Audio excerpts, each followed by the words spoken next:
She yelled, "Go away! Get out of this family, and I hope you freeze to death."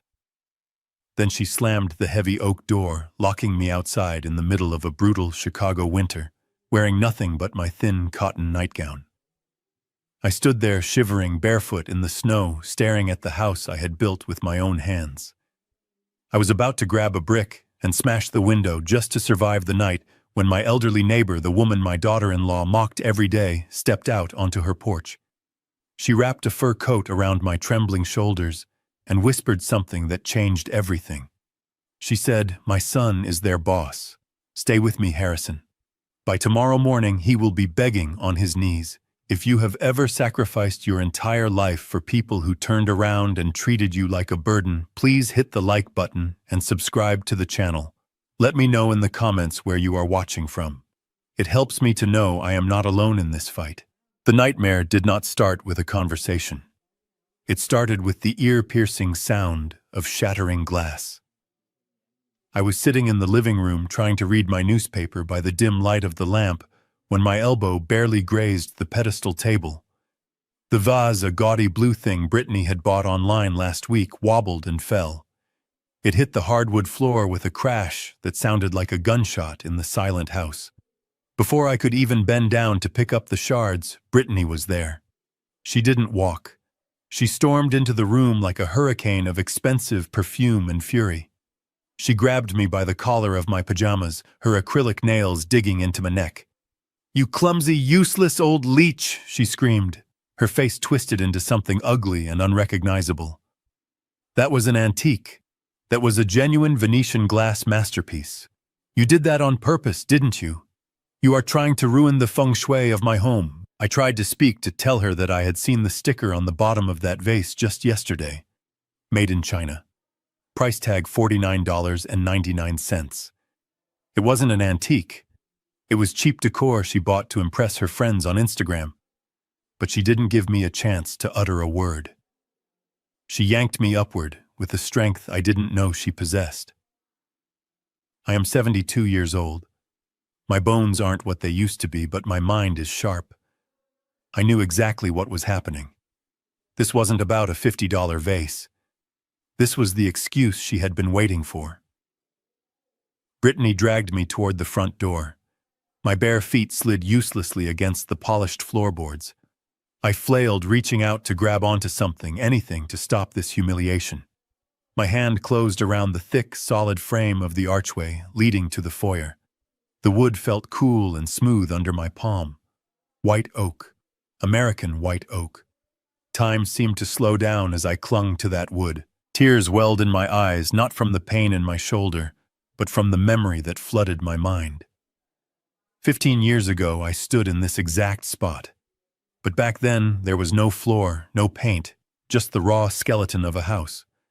I was the one holding the blueprints. I was the architect. I had spent weeks selecting this specific timber from a mill in Wisconsin. I designed this open-concept layout specifically so my son Lucas would have a bright, airy place to raise a family. I remembered the smell of sawdust and the pride in my chest when I handed Lucas the keys on his wedding day. I sold this house, my masterpiece, a property now worth over $2 million, to my son for exactly $1. A gift. The ultimate act of a father's love. And now the house I designed, the walls I erected to protect my family, were being used as a weapon against me. "Let go, old man," Brittany shrieked, prying my fingers off the doorframe one by one. "You are destroying the woodwork. Look at you. You are pathetic. You contribute nothing to this household.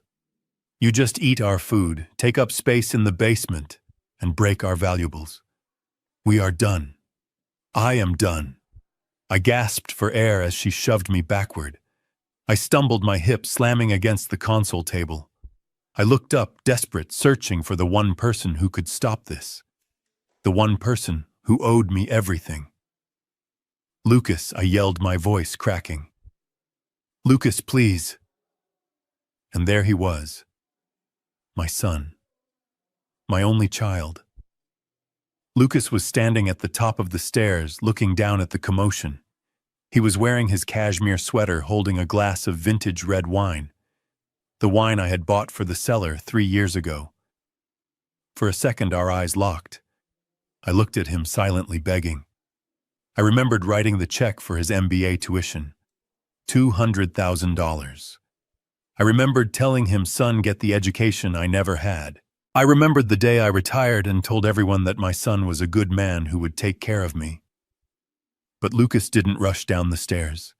He didn't yell at his wife to unhand his father. He didn't show a shred of the integrity I thought I had instilled in him. He looked at me, then he looked at his raging wife, and then, with a cowardice that cut deeper than any knife, he looked away. He turned his back to me and took a sip of his wine. "Sorry, Dad." He mumbled, his voice barely audible over Brittany's screaming. "Brittany is really stressed right now. Maybe you should just go to a motel for a while. I can't deal with this tonight." My heart shattered. It wasn't the cold that was about to kill me. It was that. The realization that my son, the boy I had raised, was a spineless man who would watch his father be thrown out like garbage just to avoid an argument with his wife. That moment of hesitation cost me my footing. Brittany gave one final violent shove. "Get out!" she roared. I flew backwards, stumbling over the threshold. The icy wind of Chicago hit me instantly, a physical blow that sucked the breath from my lungs. It was 10 degrees below zero. The air was dry and sharp, biting into my exposed skin.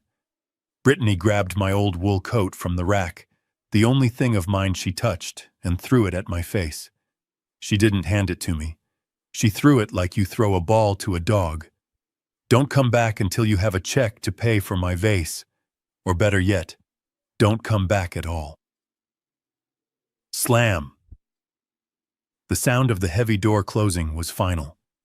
Then came the metallic click of the deadbolt. I stood there on the porch, stunned. I looked down at my feet. I was barefoot. My toes were already turning pink against the frost-covered concrete. I was wearing thin cotton pajamas. I fumbled to put on the coat she had thrown my hands, shaking so uncontrollably that I couldn't even work the buttons. I turned and pounded on the door. "Open up, Lucas. It's freezing.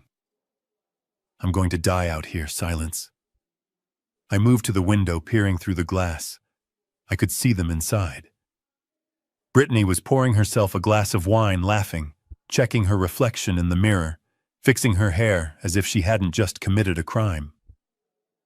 Lucas was sitting on the sofa, scrolling through his phone, completely unbothered. The warmth of the fireplace I had built glowed behind them. It looked like a scene from a holiday card, warm, cozy, affluent. And I was on the other side of the glass, a ghost in my own life. I stepped off the porch into the snow. The cold was agonizing. It felt like 1,000 needles piercing the soles of my feet. I knew I had minutes, maybe less, before frostbite set in. The wind howled, cutting through the thin wool of my coat. I looked down the street. It was empty. Dark. The nearest hotel was 5 miles away. I had no phone, no wallet, no car keys, just the bitter realization that I had given everything to the wrong people. I huddled against the brick wall of the house, trying to shield myself from the wind. My teeth chattered so hard my jaw ached. I thought about the 3 commercial buildings I still owned in downtown Chicago, hidden in a trust fund I hadn't told Lucas about. I thought about the millions of dollars in assets I had quietly accumulated over 40 years of hard work. They thought I was a poor pensioner living on Social Security. They thought I was helpless. I am going to die here. I thought, my vision starting to blur. I am going to freeze to death in the shadow of the house I built. I looked around for a rock, a brick, anything to smash the window. I didn't care about the alarm. Let the police come. At least a jail cell would be warm. I stood shivering in the snow, my eyes fixed on the basement window. It was the only possible point of entry. A heavy landscaping rock sat just a few feet away, half buried in the frost. If I picked it up and smashed the glass, I could crawl inside. I could get to the boiler room. I could survive the night. My hand reached out, trembling violently, fingers numb and blue. But then my hand stopped in midair. I froze not just from the cold, but from a sudden crushing realization. The alarm system. 3 years ago, after a string of break-ins in the neighborhood, I had insisted on upgrading the security. I wrote the check myself for $12,000. It was a state-of-the-art system with motion sensors, glass break detectors, and a direct line to the local police precinct.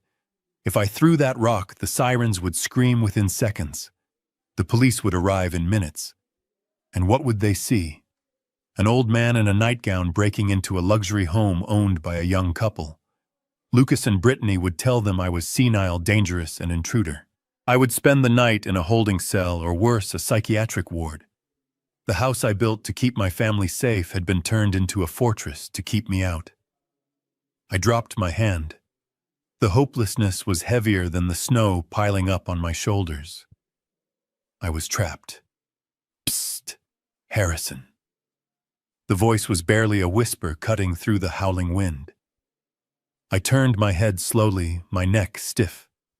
Standing by the hedge that separated our properties was a figure. It was Martha Higgins. Brittany always rolled her eyes whenever Martha waved, calling her the crazy cat lady who dug through trash. Lucas made fun of her vintage hats. They treated her like an eyesore that lowered their property value. But the woman standing at the fence didn't look like an eyesore. She was wrapped in a thick, luxurious cashmere coat that looked like it cost more than Brittany's car. She held a steaming thermos in gloved hands. Her posture was erect, her eyes sharp and clear under the streetlights. "Don't break the window," she said softly, her voice steady and commanding. "That is exactly what she wants you to do. Come here. The side gate is open." I stumbled toward her, my feet no longer feeling the ground. Martha didn't wait for me to explain.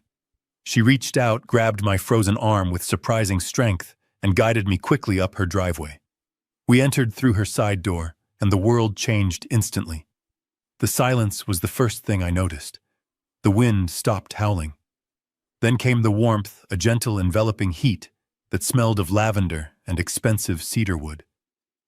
Martha helped me out of my wet coat and led me down a hallway. My vision was blurry from the temperature shock, but as my eyes adjusted, I gasped. I am an architect. I know design, I know value, and I knew what I was looking at. The walls of Martha's home were not covered in cheap prints or dust. They were lined with masterpieces. In the hallway alone, I walked past an original oil painting that I was certain was a Dutch master from the 17th century. In the living room above a marble fireplace that roared with a real fire hung a canvas that looked suspiciously like a genuine Rothko. The furniture wasn't second-hand junk. It was mid-century modern teak, impeccably preserved. This wasn't the home of a poor, crazy widow. This was the sanctuary of someone with immense, quiet wealth. Martha sat me down on a velvet sofa and handed me a mug of hot tea. "Drink," she ordered gently. "It has brandy in it. It will help the shock." I took a sip, the liquid burning pleasantly down my throat. I looked at her, bewildered. "Martha, I don't understand." "Brittany said you were—" "Brittany is a fool who judges books by their covers," Martha said, sitting opposite me, with a grace that spoke of high society upbringing. "She thinks because I drive an old Buick and wear vintage clothes that I am destitute. She has no idea." She leaned forward, her expression hardening. "I know what happened tonight, Harrison. I know everything. The walls of these old houses are thick, but the ventilation systems connect in strange ways, acoustically, between the side yards. I have heard her screaming at you for months. I have heard her call you a burden. I have heard her plotting to take your pension checks." I lowered my head, shame burning my cheeks. "You heard all that. I heard enough to know that you are a good man being eaten alive by sharks," she said. But tonight was the last straw. Locking an elderly man out in a freeze. That is not just cruelty, Harrison. That is attempted murder. She stood up and walked to a sideboard, picking up a silver frame. She handed it to me. It was a photo of a man in his 40s, sharp-jawed, wearing a bespoke suit, standing in front of a sleek skyscraper. "Do you know who this is?" she asked. I squinted at the photo. The face was familiar. I had seen him in business journals. I had seen him on the news. "That is Alexander Sterling," I whispered. "The CEO of Sterling Dynamics. The tech conglomerate," my son Martha said simply. I nearly dropped the teacup. "Your son, but—" "Lucas works for Sterling Dynamics. Brittany works for Sterling Dynamics. They talk about him constantly. Brittany is terrified of him. She says he is the toughest boss she has ever had." Martha smiled, a small, dangerous curve of her lips. "Yes. Alexander is very protective of his mother. He hates bullies. And he hates liars. He is flying in from London tonight. He usually stays at his penthouse in the city, but I told him to come here. I told him there is a situation he needs to handle personally. A situation I asked. You, Harrison. You are the situation. Or rather, the injustice done to you is the situation." We sat in silence for a while, the grandfather clock ticking rhythmically in the corner. I started to feel human again. The feeling in my toes returned with a painful, prickling sensation. I looked around this museum of a home, realizing that my neighbors, the people Lucas and Brittany dismissed as irrelevant, were actually the most powerful people in their world. It was a bitter irony. Around midnight, the sound of a heavy engine purring cut through the silence outside. Headlights swept across the living room curtains. "He is here," Martha said, standing up. The front door opened. A gust of cold air followed a man into the hallway. Alexander Sterling looked exactly like his photos, tall, imposing, radiating an aura of authority. He was still wearing his travel suit, his tie loosened. He carried a leather briefcase. "Mother," he called out, his voice deep and weary. "I got your message. What is so He stopped dead in his tracks when he entered the living room and saw me. I was sitting there in my pajamas, wrapped in a blanket, looking like a refugee. But Alexander didn't look at me with pity. He looked at me with recognition. He narrowed his eyes, stepping closer, studying my face. "Wait a minute," he said, pointing a finger at me. "I know you." I tried to stand up, my manners kicking in despite my exhaustion. "Mr. Sterling, I apologize for the intrusion. I am Harrison Bennett. I live next door." Alexander dropped his briefcase on the floor. He didn't shake my hand. He stared at me with wide eyes. "Harrison Bennett, the architect who designed the Millennium Tower in '98, the man who revitalized the entire riverfront district."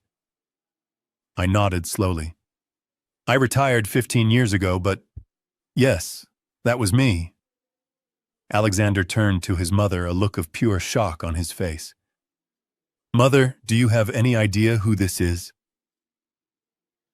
"I studied this man's blueprints in college. He is a legend in urban planning. His work on sustainable structures was 20 years ahead of its time." He turned back to me, looking at my bruised face and my shivering hands. "Mr.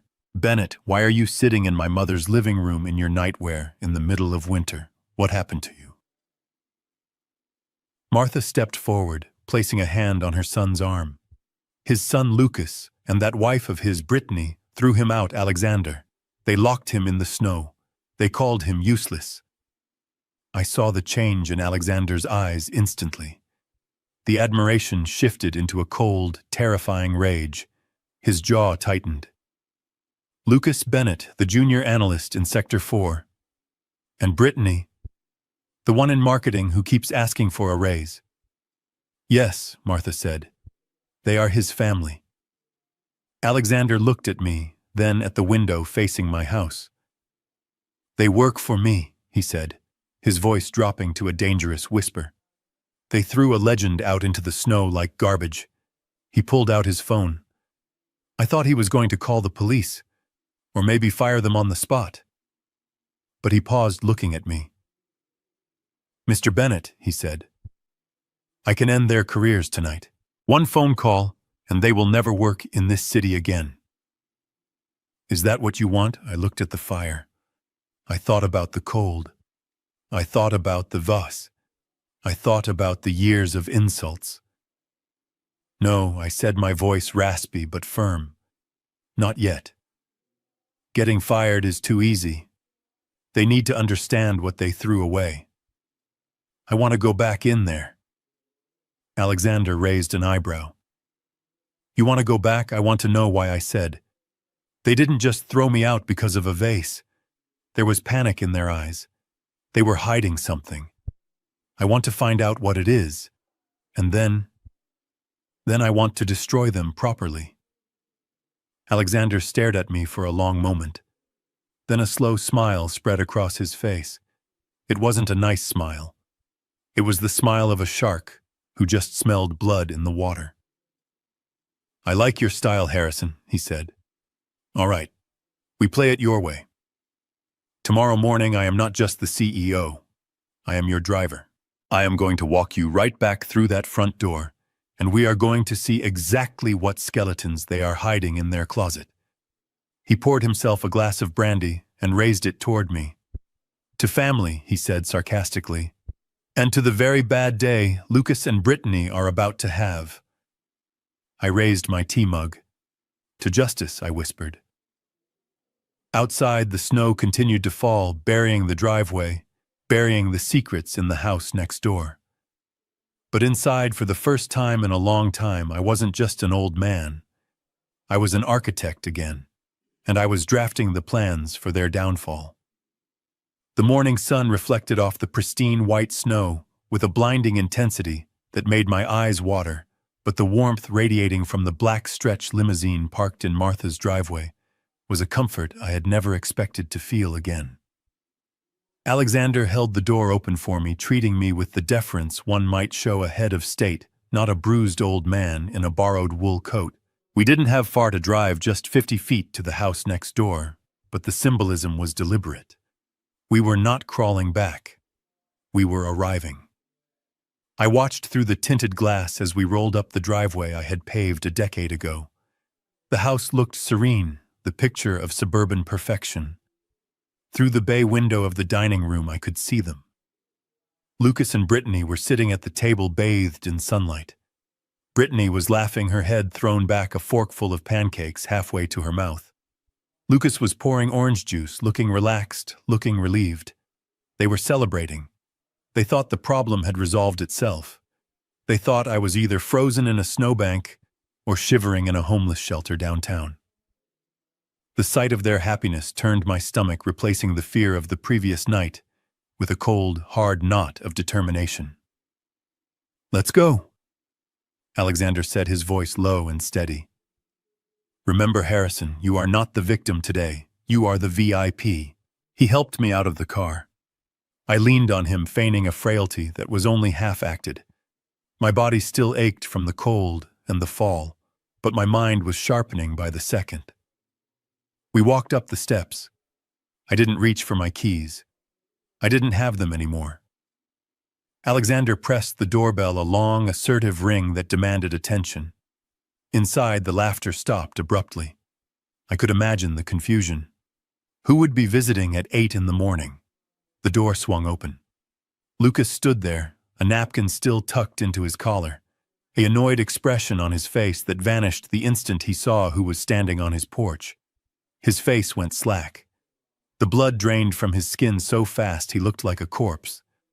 His mouth opened and closed, but no sound came out. He looked at Alexander Sterling, the man whose signature was on his paychecks, the man he feared more than God. And then his eyes slid to me. The horror in his gaze was absolute. Mr. Sterling, Lucas finally choked out, his voice cracking. And Dad. Who is it? Brittany called out from the kitchen, her heels clicking on the hardwood as she approached. If it is the neighbors complaining about the noise, again, tell them to. She rounded the corner and froze. The coffee mug in her hand tilted dangerously, sloshing liquid onto the floor. She stared at Alexander, then at me, and I saw the gears in her mind spinning frantically. She was calculating the odds, realizing that the narrative of the crazy old man wouldn't work when the CEO was holding him up. "Good morning, Alexander," said his voice smooth as silk, but with an undercurrent of steel. "I found something of yours. Or rather, someone. Mr. Bennett here was wandering near my mother's property line. He seemed quite distressed. This was the moment. The pivot point. Brittany could double down and scream, or she could pivot. I watched her eyes dart around, looking for an escape. Then the mask slammed into place. Her face crumpled into a performance of exaggerated relief that would have won an award if the audience wasn't so skeptical. "Oh my God, Dad!" she shrieked, rushing forward, but stopping just short of actually touching me. "We have been looking everywhere for you." We were sick with worry. She turned to Alexander, her hands clasped over her chest, tears instantly welling in her eyes. "It is his sleepwalking, Mr. Sterling. It has gotten so bad lately. He just wanders out in the middle of the night. We didn't even hear the door open. We woke up and he was gone. We were about to call the police. It was a lie so bold, so disgusting that I almost admired the speed of it. Sleepwalking. She was painting me as senile as a liability, whilst simultaneously absolving herself of the attempted murder she had committed hours prior.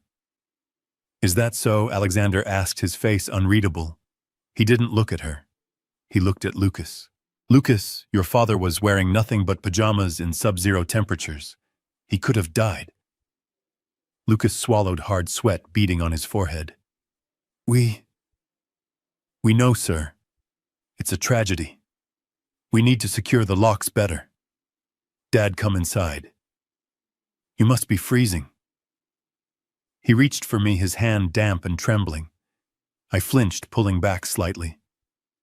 Alexander tightened his grip on my shoulder, a silent signal of support.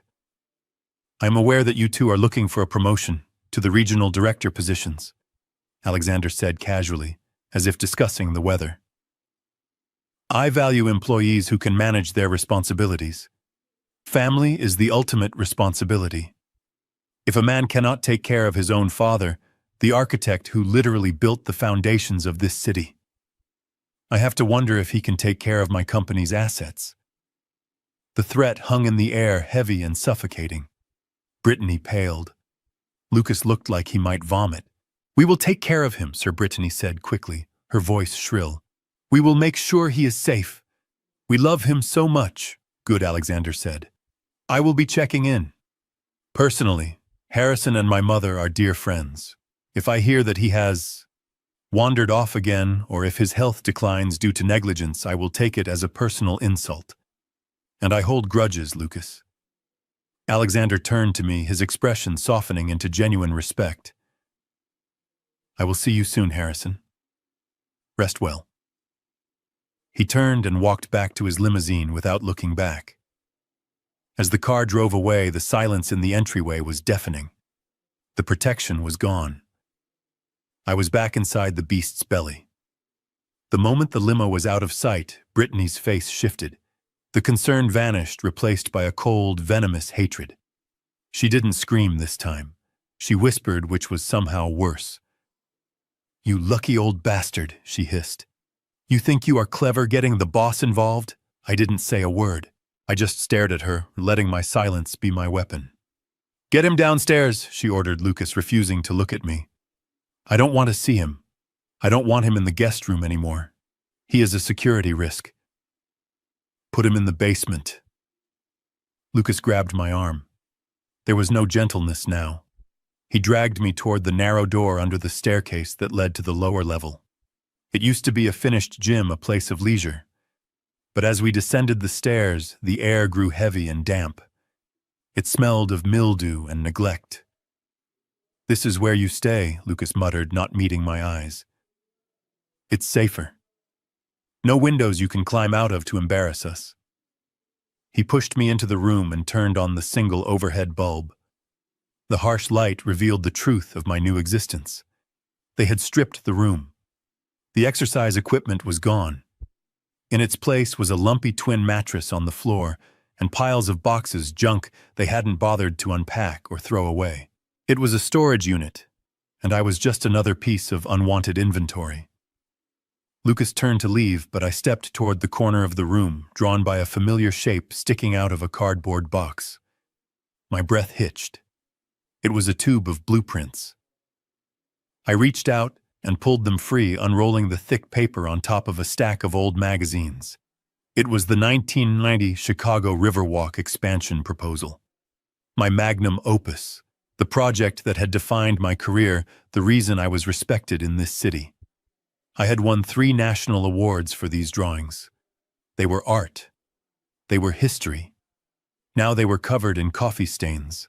Someone had used the back of the drafting paper to test spray paint colors. My legacy, my life's work was being used as scrap paper in a damp basement.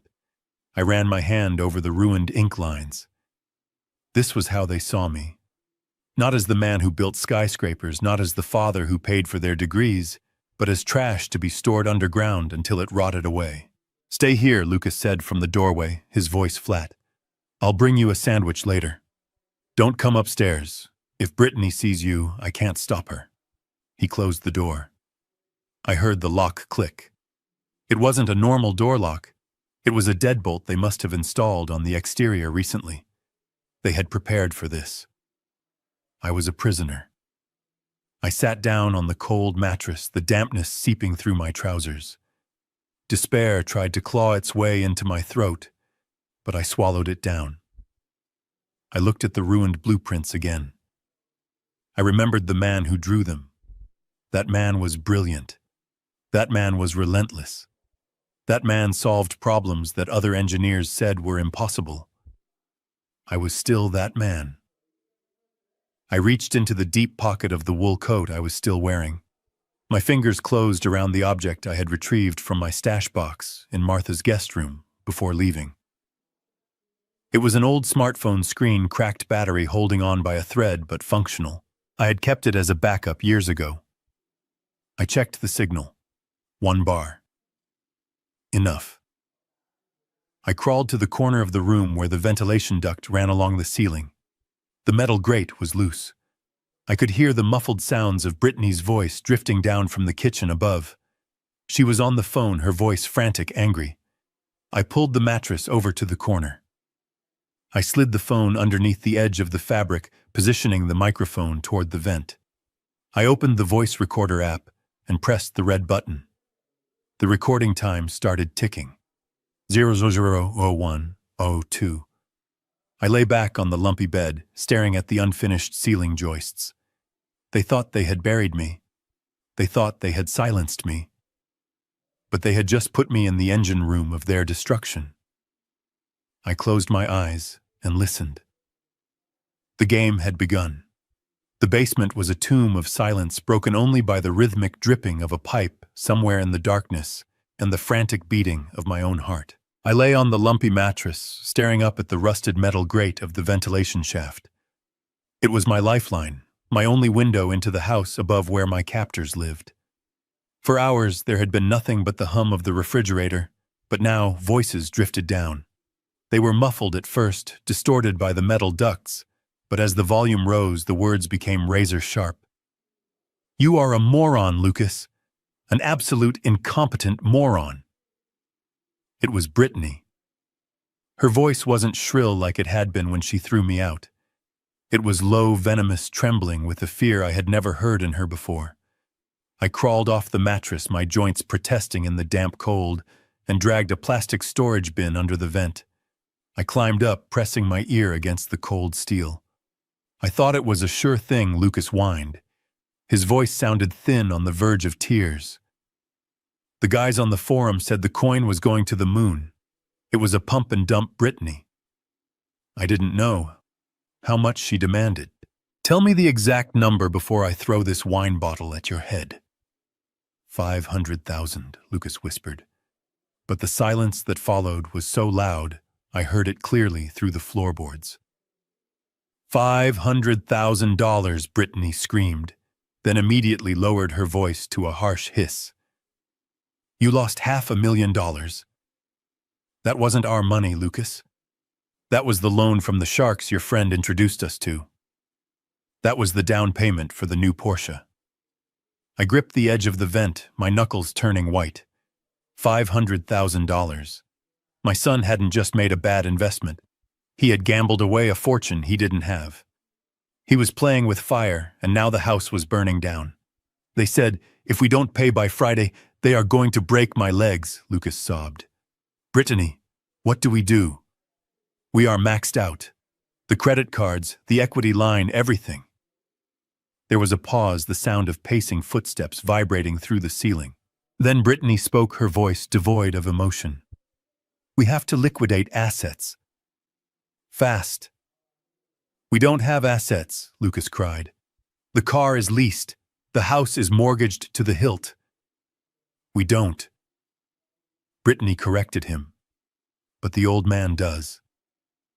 My breath hitched in my throat. I knew exactly what was coming. I knew what she was thinking before she even said it. "The watches," she said. "The Patek Philippe collection. He keeps them in the wall safe down there. You told me he has a Nautilus from the 70s and that gold Calatrava. Those alone are worth 200,000, maybe more, on the black market." "No," Lucas stammered. "Brittany, those are his pride and joy. He bought that Nautilus when he won the architectural award for the city library. He promised that watch to me when he died." "Well, he is practically dead now, isn't he?" Brittany snapped. "He is rotting in the basement. He won't notice they are gone. We sell them tomorrow. That covers nearly half the debt. It buys us time." "But I don't know the combination," Lucas said. "He never told me." "I already called a locksmith," she replied, her tone icy and efficient. "He is coming tomorrow at 10 a.m., while the old man is napping. I told him we lost the key to our wine cellar safe. He will drill it open in 5 minutes." I let go of the vent and dropped back onto the mattress, my legs shaking so hard they could barely support my weight. My watches. They weren't just metal and glass. They were milestones. Every time I completed a major skyscraper, every time I reached a pinnacle in my career, I bought a timepiece. They were the tangible proof of my hard work, my legacy intended for a son I thought would appreciate the history. Now they were just a quick cash grab to cover a gambling debt. I looked at the far wall of the basement behind a stack of dusty holiday decorations. There was a false panel there designed to look like an electrical junction box. Behind it sat the safe. I had to act. If I waited until morning, my legacy would be melted down by pawn shops. I scrambled over the piles of junk Lucas had shoved down here. I began tearing through the boxes, desperate, searching for one specific label. I remembered packing it myself 2 years ago when I moved into the guest room. It was a box marked "Office Display." Sweat trickled down my back despite the freezing temperature.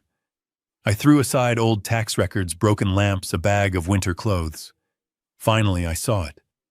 A battered cardboard box taped shut with yellowing packing tape. I ripped it open. Inside, nestled in bubble wrap, were the decoys. Years ago, after a security scare at my office, I had purchased high-quality replicas of my most valuable watches to display in the glass cabinet in my study, while the real ones stayed in the bank vault or the hidden safe. They looked perfect, from a distance, heavy, shiny, branded correctly. But inside, they were cheap quartz movements worth $50 apiece. I grabbed the handful of fakes. They felt cold and light in my hand compared to the memory of the real ones. I moved to the false panel on the wall.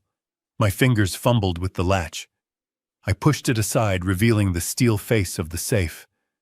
I spun the dial. Right to 19, left to 51, right to 98. The year I was born, the year I started my firm, the year I won my biggest award. Click. The heavy door swung open. Inside, sitting on velvet cushions, gleamed my life's work. The gold of the Patek Philippe Calatrava shone softly in the dim light. The steel of the Nautilus looked indestructible. There were 5 watches in total, a collection worth $250,000. I didn't let myself linger. I grabbed them, stuffing them deep into the pockets of my pajamas. Then, with trembling hands, I placed the replicas onto the velvet cushions. I arranged them carefully, angling them just as I always did. I closed the safe door. I spun the dial. I slid the false panel back into place. But now I had a problem. I had 5 incredibly valuable heavy watches in my pockets. If Brittany or Lucas came down and searched me, which they might given their desperation, they would find them instantly. I needed a hiding place. A place they would never look. A place too dirty for my pristine daughter-in-law to touch. I looked up at the ventilation shaft. I dragged the plastic bin back under the vent. I grabbed a loose nail from a shelf and used it to pry at the screws holding the grate in place. They were old and rusted. One gave way with a screech that sounded like a scream in the quiet basement. I froze, looking at the ceiling, waiting for footsteps. Silence. I worked the grate loose. I reached into the dark, dusty throat of the ductwork. It was filthy, coated in years of grime and cobwebs. Perfect. I took the watches out of my pocket. I didn't have a cloth, so I wrapped them in the only thing I had: a pair of old oil-stained work gloves I found on a shelf. I shoved the bundle deep into the duct, pushing it around the bend until it was invisible from the grate. I replaced the metal cover, pushing the screws back into their holes as best I could with my bare fingers. I jumped down, kicked the plastic bin back to its corner, and threw myself onto the mattress. I pulled the thin blanket up to my chin, my heart hammering against my ribs like a trapped bird. 3 seconds later, the door at the top of the stairs flew open. Light flooded down the staircase. I squeezed my eyes shut, feigning sleep, forcing my breathing to slow down. I heard the click of heels on the wooden steps. Brittany. She descended slowly like a predator stalking prey. The smell of her expensive perfume overpowered the mildew. I felt her standing over me. I could feel her gaze burning into my skin. She didn't say a word. She kicked the mattress hard right near my shin. I grunted, opening my eyes, pretending to wake up, confused. "What? Who is it?" "Checking to make sure you didn't die." Brittany sneered, her face a mask of disgust. "The locksmith costs extra if there is a corpse in the room." She looked around the basement, her eyes scanning the boxes, the corners, the false panel on the wall. My heart stopped. Had I left the panel crooked? Was there dust on the floor? She walked over to the stack of boxes I had rummaged through. She kicked the open box labeled "Office Display." It was empty now, just bubble wrap. "Junk," she muttered. "Just like you." She turned and walked back to the stairs. "Sleep tight, Harrison. Tomorrow is a big day. We are finally going to get some value out of you." She walked up the stairs and slammed the door, locking the deadbolt with a heavy thud. I let out a breath I had been holding for what felt like an hour. I reached up and touched the spot on the ceiling where my fortune lay hidden in the dust. They were going to drill that safe tomorrow. They were going to find the watches, and they were going to think they had won. But they had just bought themselves a felony. Selling counterfeit goods was a crime. Attempting to sell them to a black market fence, which I knew they would have to do, would put them in a world of trouble I hadn't even orchestrated. I closed my eyes, a grim smile touching my lips in the darkness. "Go ahead, Brittany. Sell the fakes. Dig your hole a little deeper. I'll be right here listening to the shovel hit the dirt." The sound of a high-powered drill grinding against steel echoed through the floorboards above my head, vibrating the dust loose from the basement ceiling. The locksmith was here. Brittany and Lucas were distracted, their eyes undoubtedly fixed on the wall safe where they believed my fortune was waiting to be plucked. It was the diversion I had been praying for.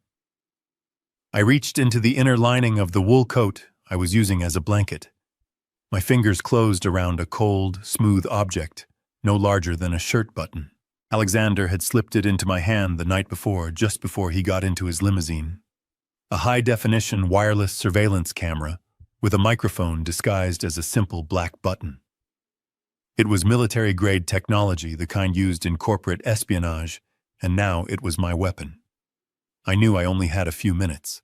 I pushed the basement door open. It wasn't locked from the outside this time. They were too confident, too focused on the robbery taking place in the living room. I crept up the stairs, my bare feet silent on the wood. I bypassed the living room, hugging the shadows of the hallway, until I reached the door of the home office. This room used to be my study. It was where I drafted the skylines of 3 different cities. Now it was Lucas's domain filled with gaming monitors and unfinished paperwork. I moved quickly to the large ficus plant in the corner, a housewarming gift I had bought them years ago.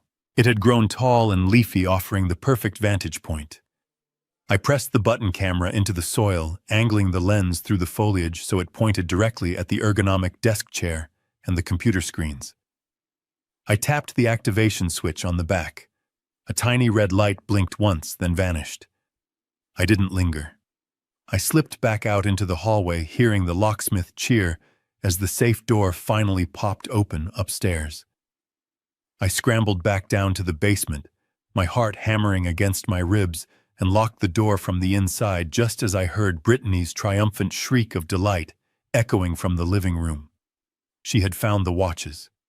She had taken the bait. I sat on my mattress and pulled out the old smartphone. I opened the secure app Alexander had installed for me. The screen flickered, and then a crystal-clear, wide-angle view of the office upstairs appeared. The audio feed was crisp, picking up the hum of the computer fans. 10 minutes later, the door to the office slammed open. Lucas stumbled into the frame, clutching a bottle of champagne. He looked manic, his face flushed with adrenaline and alcohol. Brittany followed him, slamming the door shut and locking it. She wasn't celebrating. She looked predatory. "Put the bottle down, Lucas," she snapped. "The watches are a stopgap. They cover the interest and buy us a week. But we need real money. We need the big payout." Lucas sank into the desk chair, spinning it nervously. "Brittany, I can't. Alexander is sniffing around. You saw him this morning. He threatened me. If I touch the accounts again, he will know. He suspects you are a bad son, not a thief." Brittany corrected him, leaning over the desk, her hands planted on the surface. "He doesn't know about the back door in the accounting software. You said you wrote the code yourself. You said it was untraceable." I watched on the small screen, my stomach churning. My son, the man I had sent to the best schools, had written code specifically to embezzle from his employer. "It is untraceable for now," Lucas stammered. "But the quarterly audit is coming. If I move the construction funds from the Millennium Park renovation project, the auditors will see the gap." "They won't see it if you invoice it correctly," Brittany hissed. "Create a new vendor. Call it Apex Supply. Bill them for structural steel and concrete. 30,000 here, 50,000 there. Keep it under the radar." Lucas shook his head, his hands trembling as they hovered over the keyboard. "I can't do it. Alexander will kill me. He isn't just a CEO, Brittany. He knows people. Powerful people. I am not doing it." The sound of the slap was so loud, it made me jump in the basement. On the screen, Lucas's head snapped to the side. He held his cheek, looking up at his wife with pure terror. "Do it, you coward!" Brittany screamed, grabbing his hair and yanking his face toward the monitor. "Do you want to lose this house? Do you want to go to jail for the gambling debt? We are already in too deep. There is no going back. Log in. Now." I watched tears blurring my vision as my son, a grown man of 40, typed in his credentials with shaking fingers. I saw the Sterling Dynamics logo appear on the screen. I saw him navigate to the accounts payable ledger. It wasn't just the crime that broke me. It was the memory that crashed into my mind, vivid and painful. I was transported back to a sunny afternoon in May 20 years ago. Lucas was wearing a black graduation gown holding his diploma. He was smiling so full of promise. I had pulled a small velvet box from my pocket. Inside was a Mont Blanc fountain pen, black resin with gold trim. It was the same pen I had used to sign the contracts for my first skyscraper. I had placed it in his hand and closed his fingers around it. I remembered my exact words. I told him Lucas used this to build things, not to destroy them. A man's signature is his bond. Integrity is worth more than gold. Never sign your name to something that won't make you proud when you look in the mirror. And now on the glowing screen of a cracked phone, I watched my son use the skills I had paid for, the intellect I had nurtured, to type fake invoice numbers into a stolen database. He wasn't building anything. He was tearing down the company of the man who had saved me from the cold. He was destroying his own soul for a woman who despised him. I clicked the record button on the app, capturing every keystroke, every sob from Lucas, every cruel command from Brittany. "Okay, it is done," Lucas whispered, slumping back in his chair. I transferred the funds to the Shell account.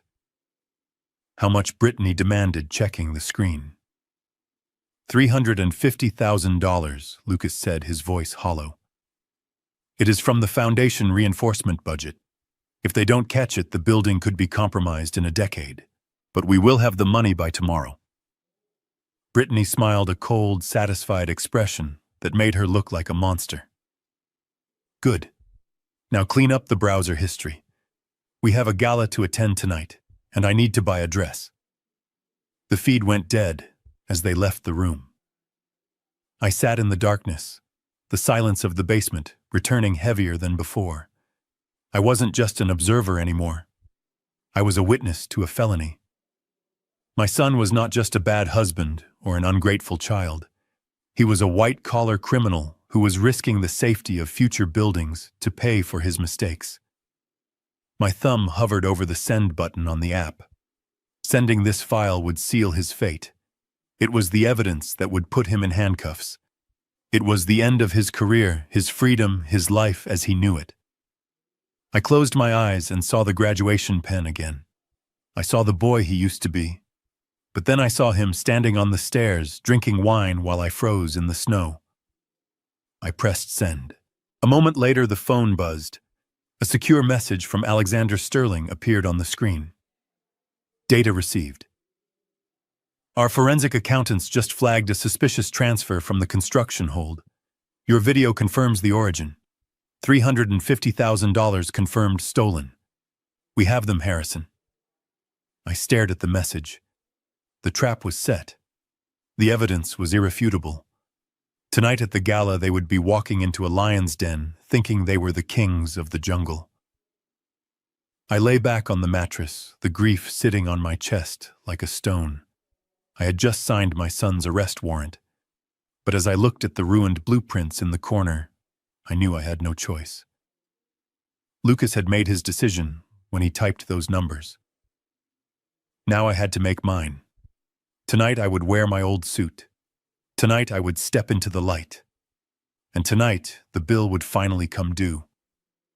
The spinning in my head was getting worse. At first I thought it was just the aftermath of the hypothermia or the stress of living in a damp basement. But this was different. It was a clawing, burning nausea that started in the pit of my stomach and radiated outward to my fingertips. My vision swam in and out of focus, turning the wooden beams of the ceiling into writhing snakes. I sat up on the mattress, clutching my stomach, and tried to remember what I had eaten. Lucas had brought me a bowl of oatmeal early that morning, his eyes avoiding mine as he set the tray on the floor. "Eat up, Dad," he had mumbled. "You need your strength." I had eaten it hungrily, grateful for the warmth. Now, looking at the empty bowl in the corner, a cold chill that had nothing to do with the temperature settled over me. I remembered the texture. It had been overly sweet, masking a slight metallic tang I had dismissed as the taste of the old spoon. A knock at the door upstairs made me flinch. It was lunchtime. Harrison Brittany's voice drifted down sickly sweet. "Lucas is bringing you some soup. We want you nice and full." The door opened and Lucas descended with a steaming mug. He looked pale, his hands shaking slightly as he handed it to me. "Tomato soup," he said. "Brittany made it special." I took the mug. The smell was rich, but underneath the tomato and basil, my nose detected that same faint chemical scent. My architect's brain, trained to notice the smallest structural inconsistencies, screamed a warning. "Thank you, son," I rasped, my voice weak. "Leave it. I will eat in a moment. My stomach is a bit upset." Lucas hesitated, watching me closely. "You have to eat it while it is hot, Dad. It is good for you." I said, "Give me a minute." I snapped, letting a flash of the old authority bleed through. He flinched and retreated up the stairs, locking the door behind him. I didn't drink the soup. Instead, I moved quickly to the small ground-level window high up on the basement wall. It was crusted with dirt on the outside, looking out onto the side yard that bordered Martha's property. Through the grime, I saw a flash of purple. It was Martha's gardening coat. She was out there braving the cold, pretending to prune her dormant hydrangea bushes near the property line. It was a signal we had agreed upon via text earlier. I climbed up onto a stack of boxes, my head spinning dangerously. I unlatched the window. It was stiff, but I managed to crack it open just an inch. "Martha," I whispered, the cold air hitting my face. She was there instantly, her back to my house, looking like she was inspecting a branch. She didn't turn around. She just reached her hand back toward the window opening. "Do you have it?" she asked softly. I dipped my handkerchief into the mug of soup, soaking the fabric in the red liquid. I squeezed it into a small plastic vial I had found in one of the old junk boxes, an old travel shampoo bottle I had rinsed out. I passed the vial through the crack. "Tomato soup," I whispered, and the oatmeal from this morning tasted metallic. "I will test it immediately," she said, pocketing the vial. "Alexander has a portable chemical analysis kit in his car. He uses it for corporate security. Wait for my signal." She moved away casually. I closed the window and climbed down, my heart pounding a frantic rhythm against my ribs. I poured the soup into a potted plant in the corner of the room, burying the wet soil under some dry dust so it wouldn't look suspicious. Then I sat back on the mattress and waited. 10 minutes later, the cracked smartphone hidden under my pillow buzzed. I pulled it out and stared at the screen. The message from Martha was short, clinical, and terrifying. High concentrations of benzodiazepines. Trace amounts of arsenic. They are not just sedating you, Harrison. They are killing you slowly. The arsenic builds up.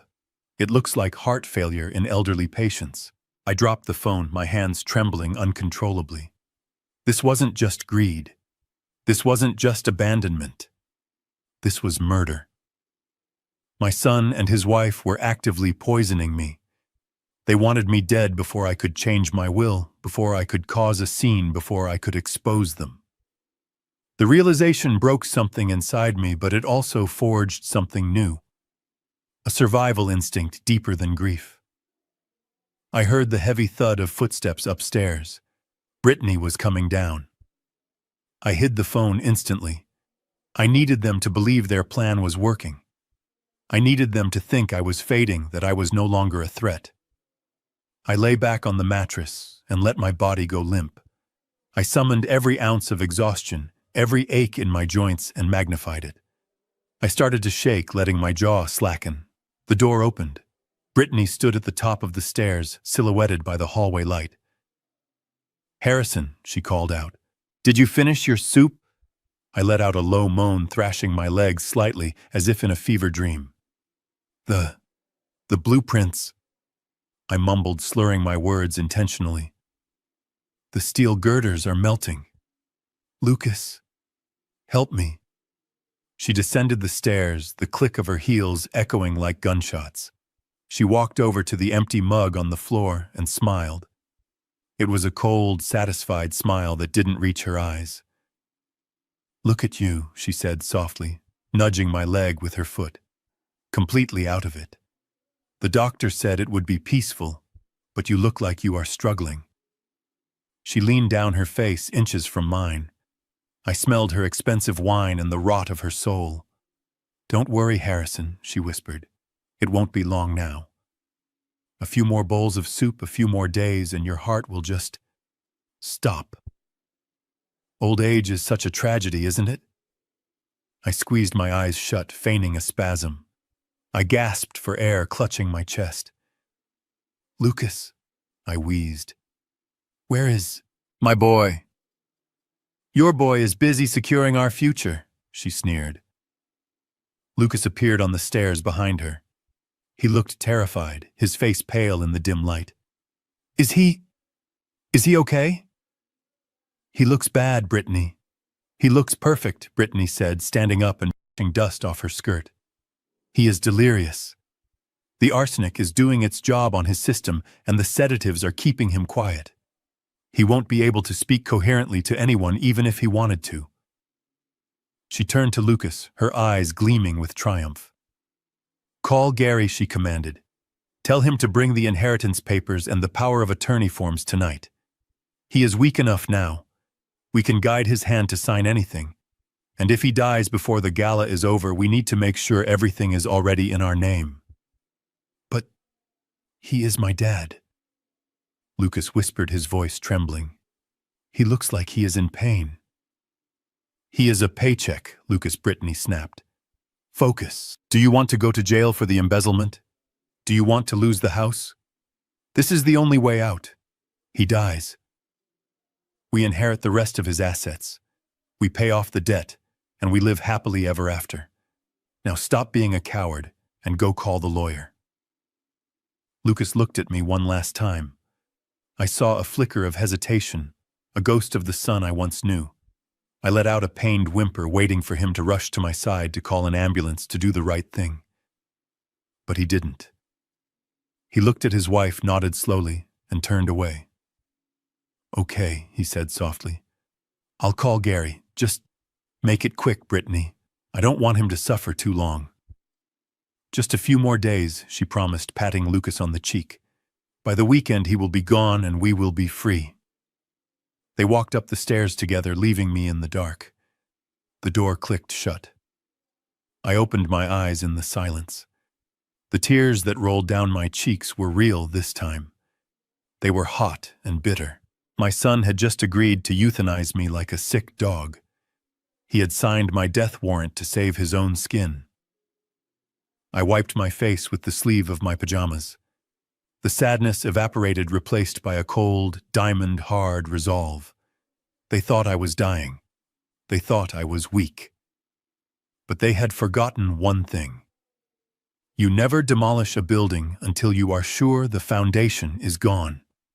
And my foundation was made of sterner stuff than they could ever imagine. I reached for the phone again. I had to get out. I had to meet Sarah. And tonight at the gala, I wasn't just going to crash their party. I was going to bury them. The sound of the garage door rumbling shut and the fading purr of Brittany's Range Rover was the signal I had been praying for. She was heading to her weekly spa appointment, a $400 indulgence paid for with money she had stolen from my company. Lucas had left for the office an hour earlier, his head hung low, looking like a man walking to the gallows. For the first time in 48 hours, the house was empty. I wasted no time. I dragged the plastic bin over to the high window on the north wall of the basement.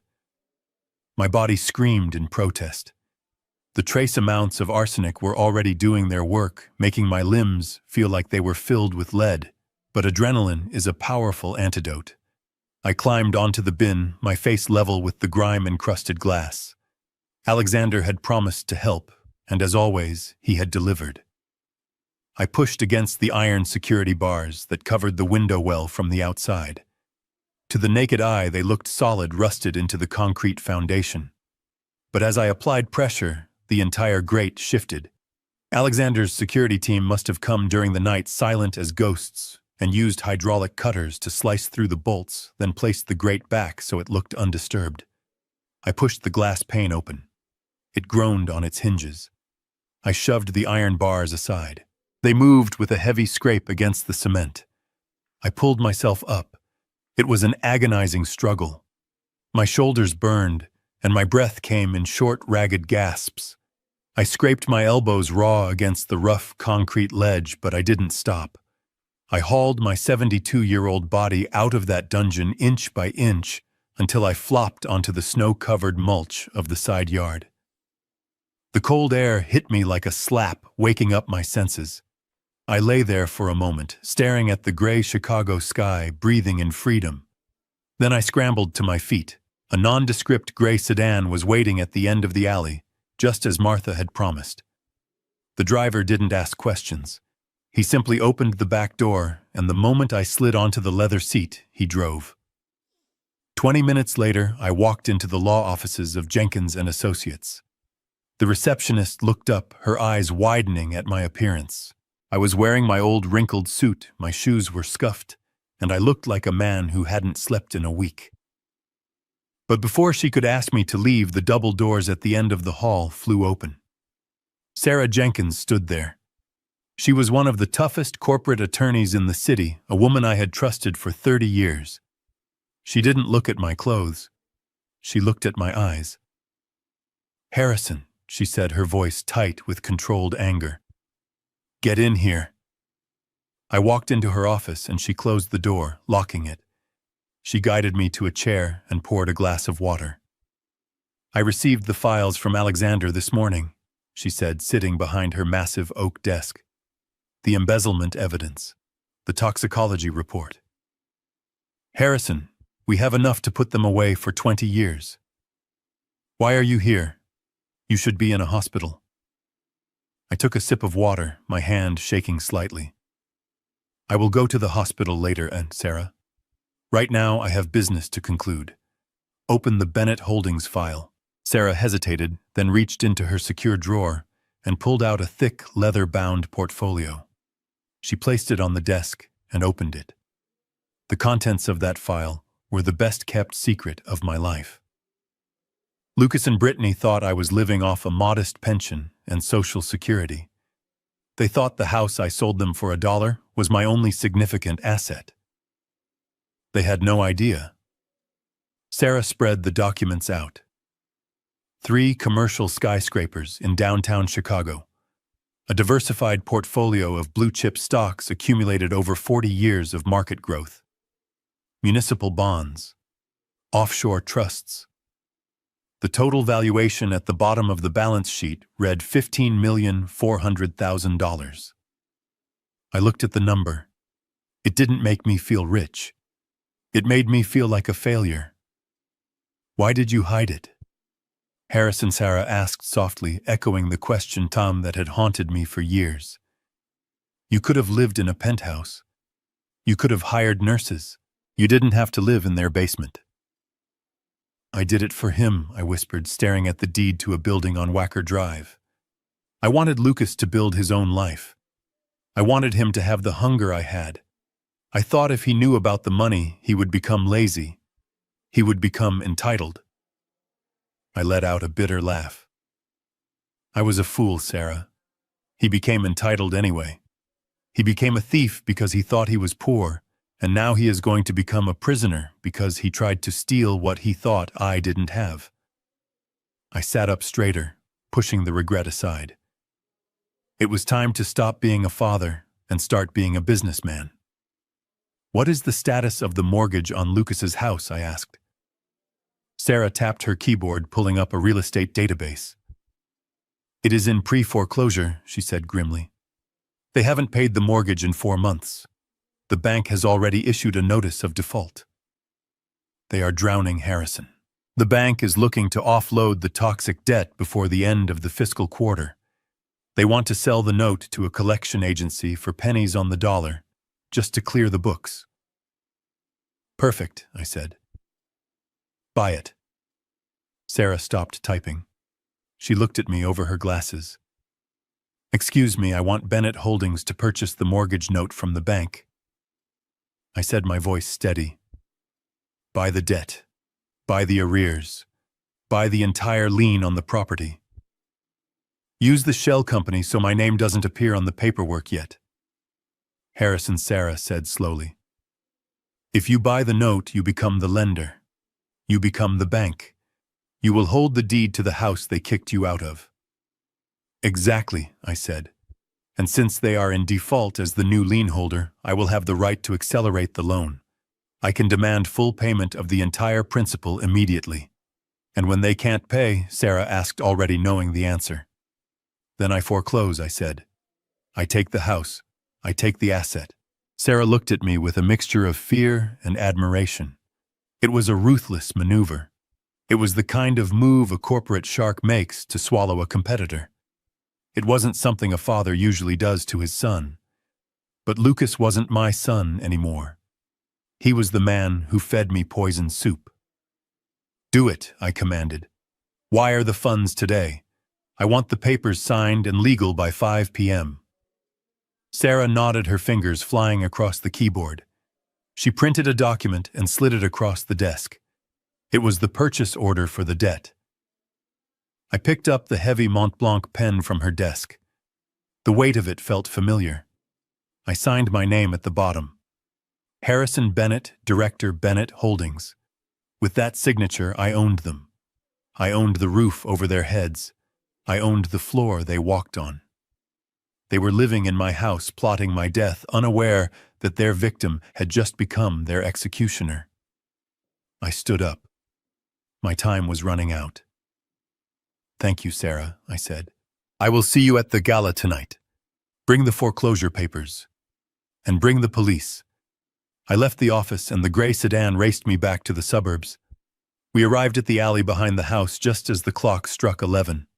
Brittany's spa appointment usually lasted 2 hours. She would be back any minute.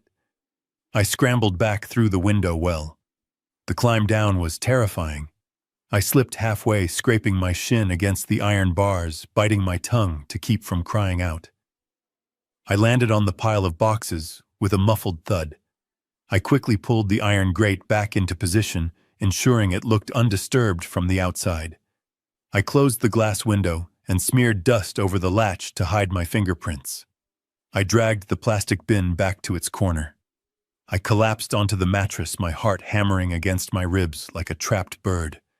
I was sweating, breathless, my hands shaking uncontrollably. 2 minutes later, I heard the rumble of the garage door opening. Brittany was home. I pulled the blanket up to my chin. I let my mouth hang open. I unfocused my eyes. I forced my body to go limp, channeling the effects of the poison I hadn't taken. The door at the top of the stairs opened. Brittany's heels clicked on the wood. She didn't come down. She just opened the door to check on her prisoner. "Still alive down there, Harrison," she called out, her voice cheerful and cruel. I let out a weak, garbled moan. "Good," she said. "Rest up. We have a big night ahead of us. You need to look presentable for your final performance." She closed the door and locked it. I lay in the dark, a cold smile spreading across my face. She had no idea. She thought she was preparing me for my funeral, but she had just invited the Grim Reaper to her own party. The basement door groaned open, spilling a slice of yellow hallway light across the damp concrete floor. It was evening, perhaps 8 or 9 o'clock, though time had become a fluid, slippery thing in the darkness of my imprisonment. I heard 3 sets of footsteps descending the stairs.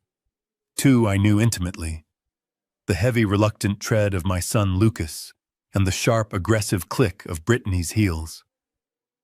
But there was a 3rd set, a scuffling, impatient sound of cheap leather shoes dragging on wood. I pulled the thin blanket tighter around my shoulders, my heart hammering against my ribs. I had been waiting for this. I knew the poison wasn't working fast enough for them. They needed legal authority before I died, not after. Brittany reached the bottom of the stairs first. She flipped the switch, and the single overhead bulb flared to life, blinding me momentarily. As my eyes adjusted, I saw them. Brittany looked manic, her eyes wide and feverish.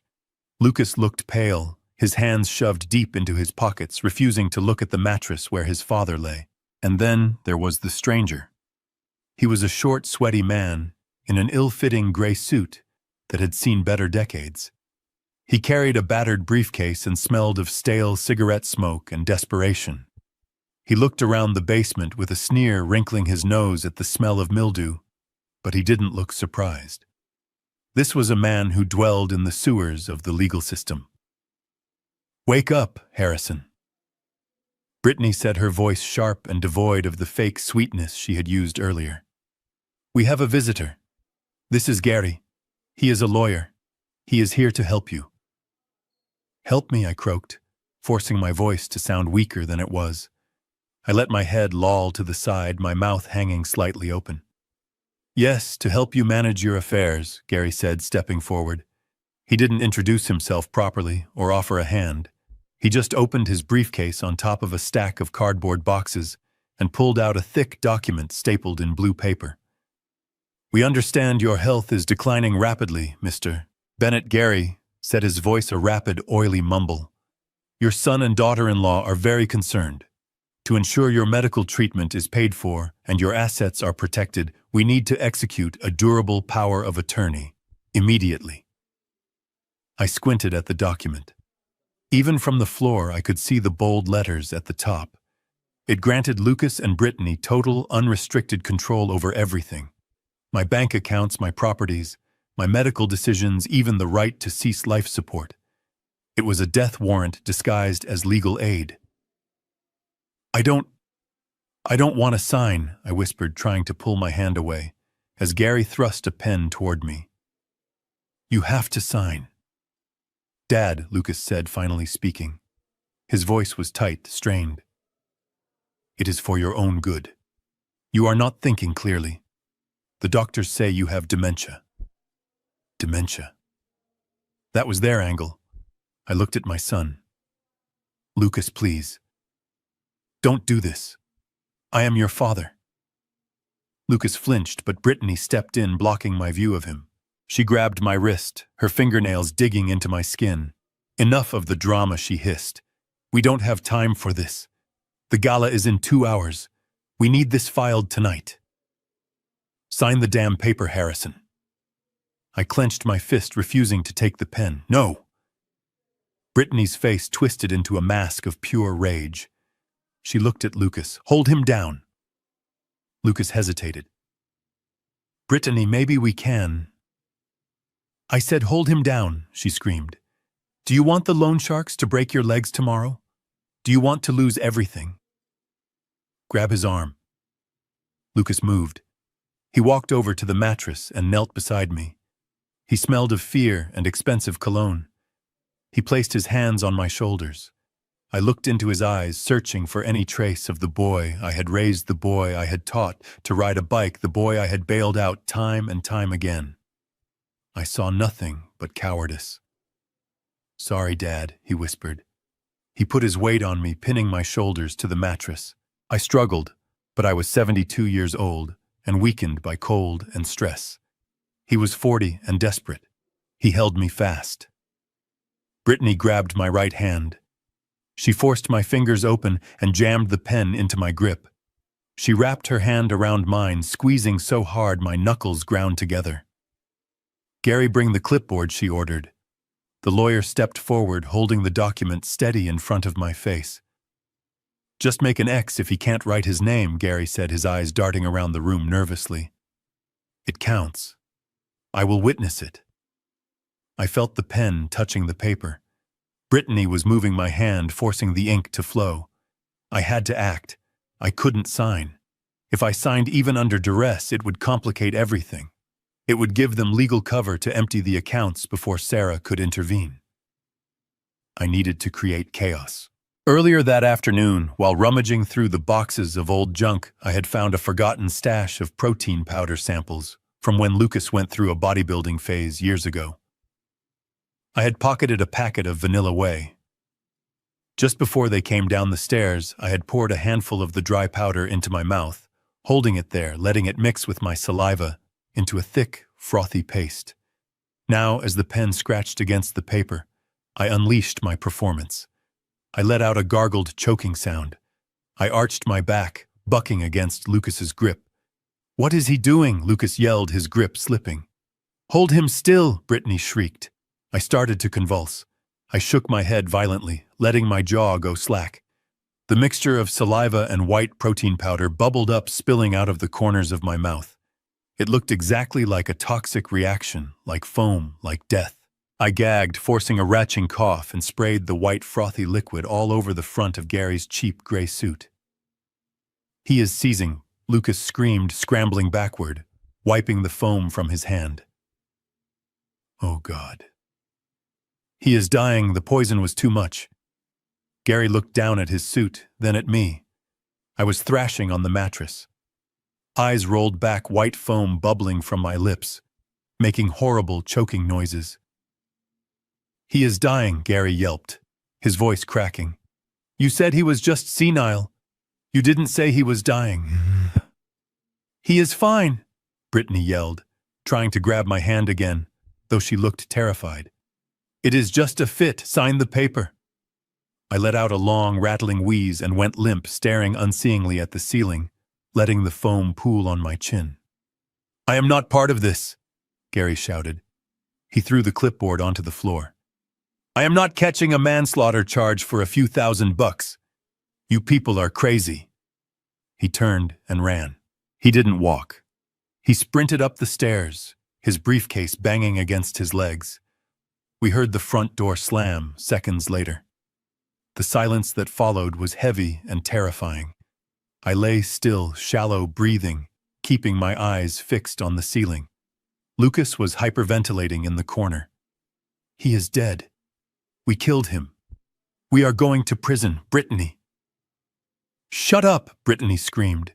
She leaned over me. She put her hand on my chest. She felt my heart beating. It was racing, drumming a frantic rhythm. He is not dead, you idiot, she spat at Lucas. He is faking, or he is just sick, but he is alive. She looked at the unsigned document on the floor, now splattered with the white foam. Her plan was ruined. The lawyer was gone. The authority was unsigned. She stood up, her chest heaving with fury. She looked down at me, her eyes filled with a hatred so pure it was almost blinding. You useless old man, she whispered. Then she pulled her leg back and kicked me. It wasn't a warning tap. She drove the pointed toe of her designer heel straight into my ribs. Pain exploded in my side. I couldn't help it. I grunted, curling into a ball to protect myself. I hate you, she screamed, kicking me again, this time in the thigh. You ruin everything. Why won't you just die? Why won't you just let us have the money? She raised her foot for a third kick, aiming for my head. Brittany, stop! Lucas lunged forward. He grabbed his wife around the waist and hauled her back. She struggled, flailing, trying to claw at me. We can't leave marks, Lucas yelled, wrestling her toward the stairs. If he has bruises, the coroner will know. Stop it! He dragged her up the first 2 steps. Brittany stopped fighting, sagging against the railing, sobbing in frustration. Lucas looked back down at me. I was curled on the mattress, clutching my side, wiping the white foam from my mouth. Our eyes met. I expected to see apology. I expected to see shame for the fact that his wife had just assaulted his father while he watched. But I didn't see that. Lucas looked at me with cold, hard resentment. His eyes were dark voids. He didn't hate me because I was hurt. He hated me because I was difficult. He hated me because I wasn't making his crime easy. Just stay there, he said, his voice flat and dead. Just stay there and wait. He turned and pushed Brittany up the stairs. We don't need the paper, I heard him say as they ascended. We will just do it the hard way. If he is gone by the time we get back from the gala, we will forge the signature ourselves. The door slammed shut. The lock clicked. I lay in the dark, gasping for air, my ribs throbbing with a sharp, hot pain. I touched my side. It wasn't broken, but it would bruise. Good. Let there be bruises. Let there be evidence. I spat the last of the protein paste onto the floor. They were going to the gala. They were going to celebrate their promotion. They thought I was beaten. I sat up, wincing. I dragged myself to my feet. It was time. I moved to the corner where I had hidden my only remaining asset. A garment bag taped to the back of the furnace where they hadn't looked. Inside was my tuxedo. It was 20 years old, a little moth-eaten, but it was a bespoke suit from Savile Row. I stripped off the filthy pajamas. I wiped my face with a rag and some water from a bottle I had stashed. I dressed in the dark. The shirt was loose around my neck. I had lost so much weight, but the jacket still fit my shoulders. I tied the bow tie by feel my fingers remembering the knot from 1,000 black tie events in my past life. I put on my shoes. I slicked back my hair. I wasn't the victim in the basement anymore. I was Harrison Bennett. I was the man who built the skyline. I checked my watch, the cheap plastic one I wore, not the Patex hidden in the vent. Alexander's car would be in the alley in 10 minutes. I walked to the window well. I was ready. The coercion had failed. Now it was time for the consequences. The vibrations of the cell phone hidden beneath my mattress buzzed against my leg, startling me from my preparations. I had just reached for my garment bag, ready to don the armor of my old tuxedo, but I froze. The screen of the cracked smartphone lit up with a notification from the surveillance app. Audio feed active. Upstairs in the kitchen, a phone was ringing. It wasn't the shrill, demanding ring of a debt collector. It was the melodic, insistent chime of a priority contact. I sat back down on the damp mattress, pulling the device closer. I needed to know the battlefield conditions before I made my move. Lucas picked up on the second ring. Hello, his voice was a tremble of nerves, expecting the police or perhaps the loan sharks coming to collect on his gambling debt. Lucas, this is Alexander Sterling.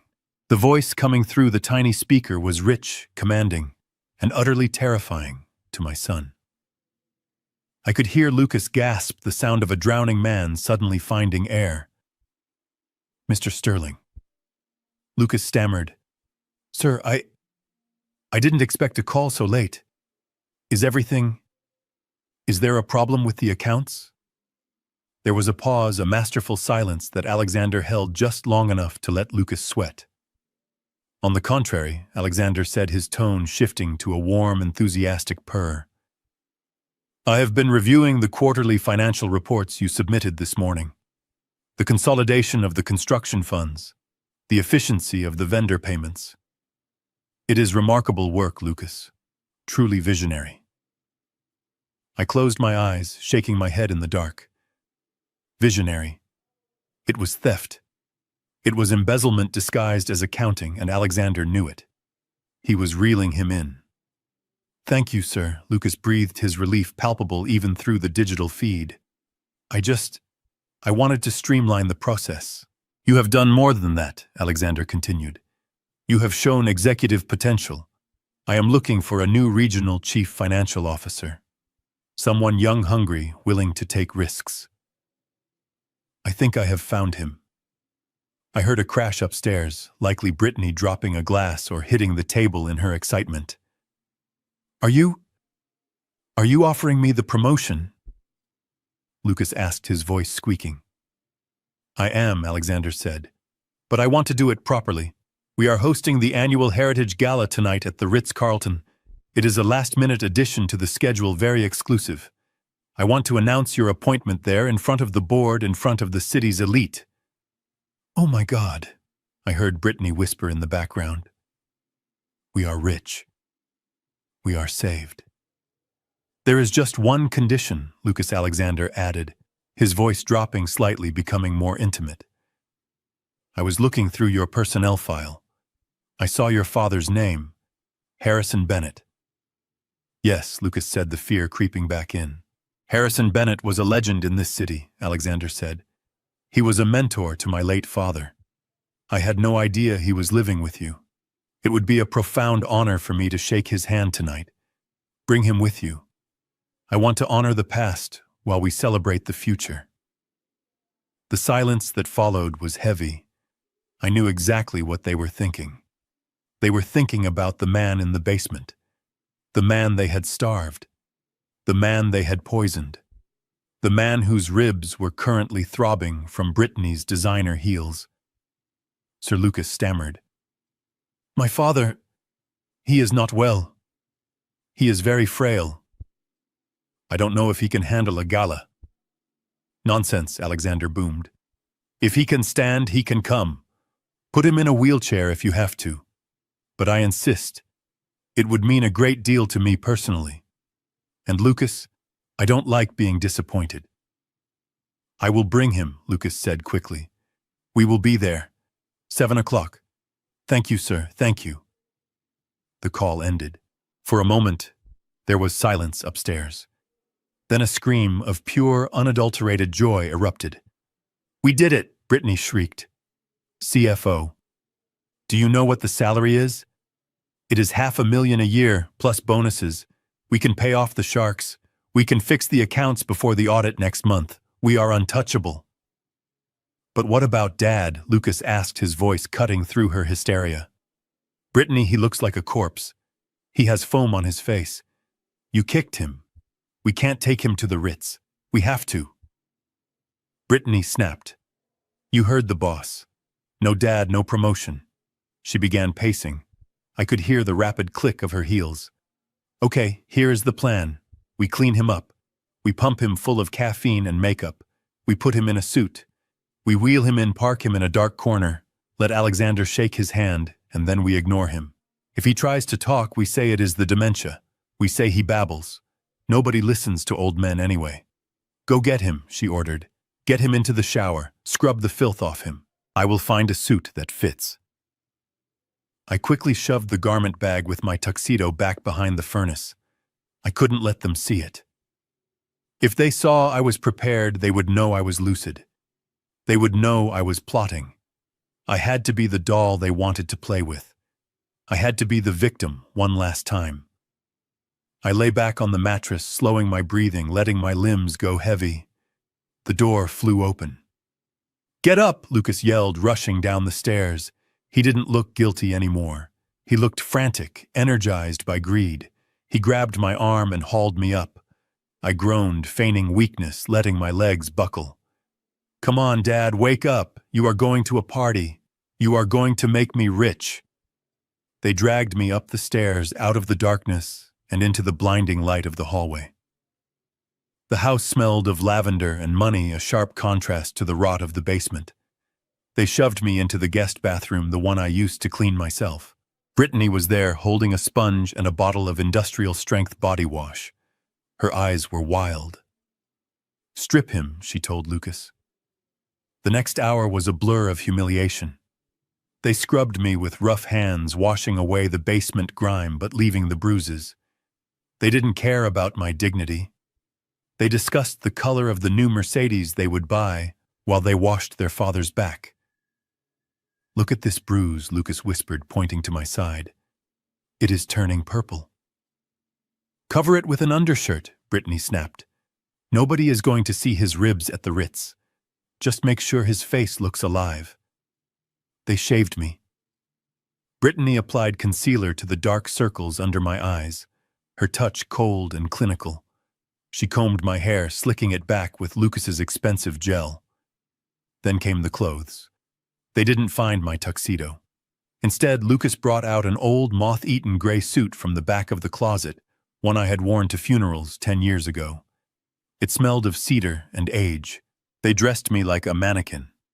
I stood there limp, letting them button the shirt, letting them tie the tie. I stared at the wall, my mind a fortress of silence.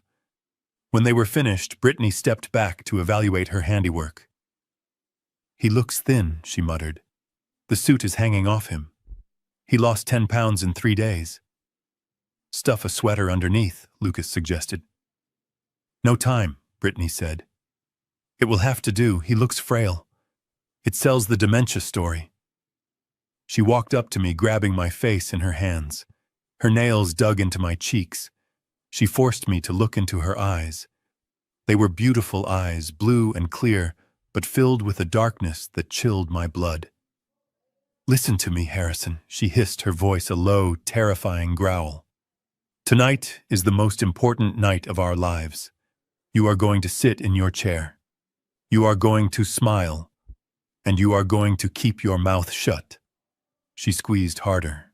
If you say one word about the basement, if you say one word about the money, if you try to signal anyone, I will bring you back here and I will cut your tongue out. Do you understand me? I will make sure you die screaming. I looked at her. I saw the fear behind the threat. She was terrified of losing her illusion. I nodded slowly, a jerky mechanical movement. Good, she said, releasing me.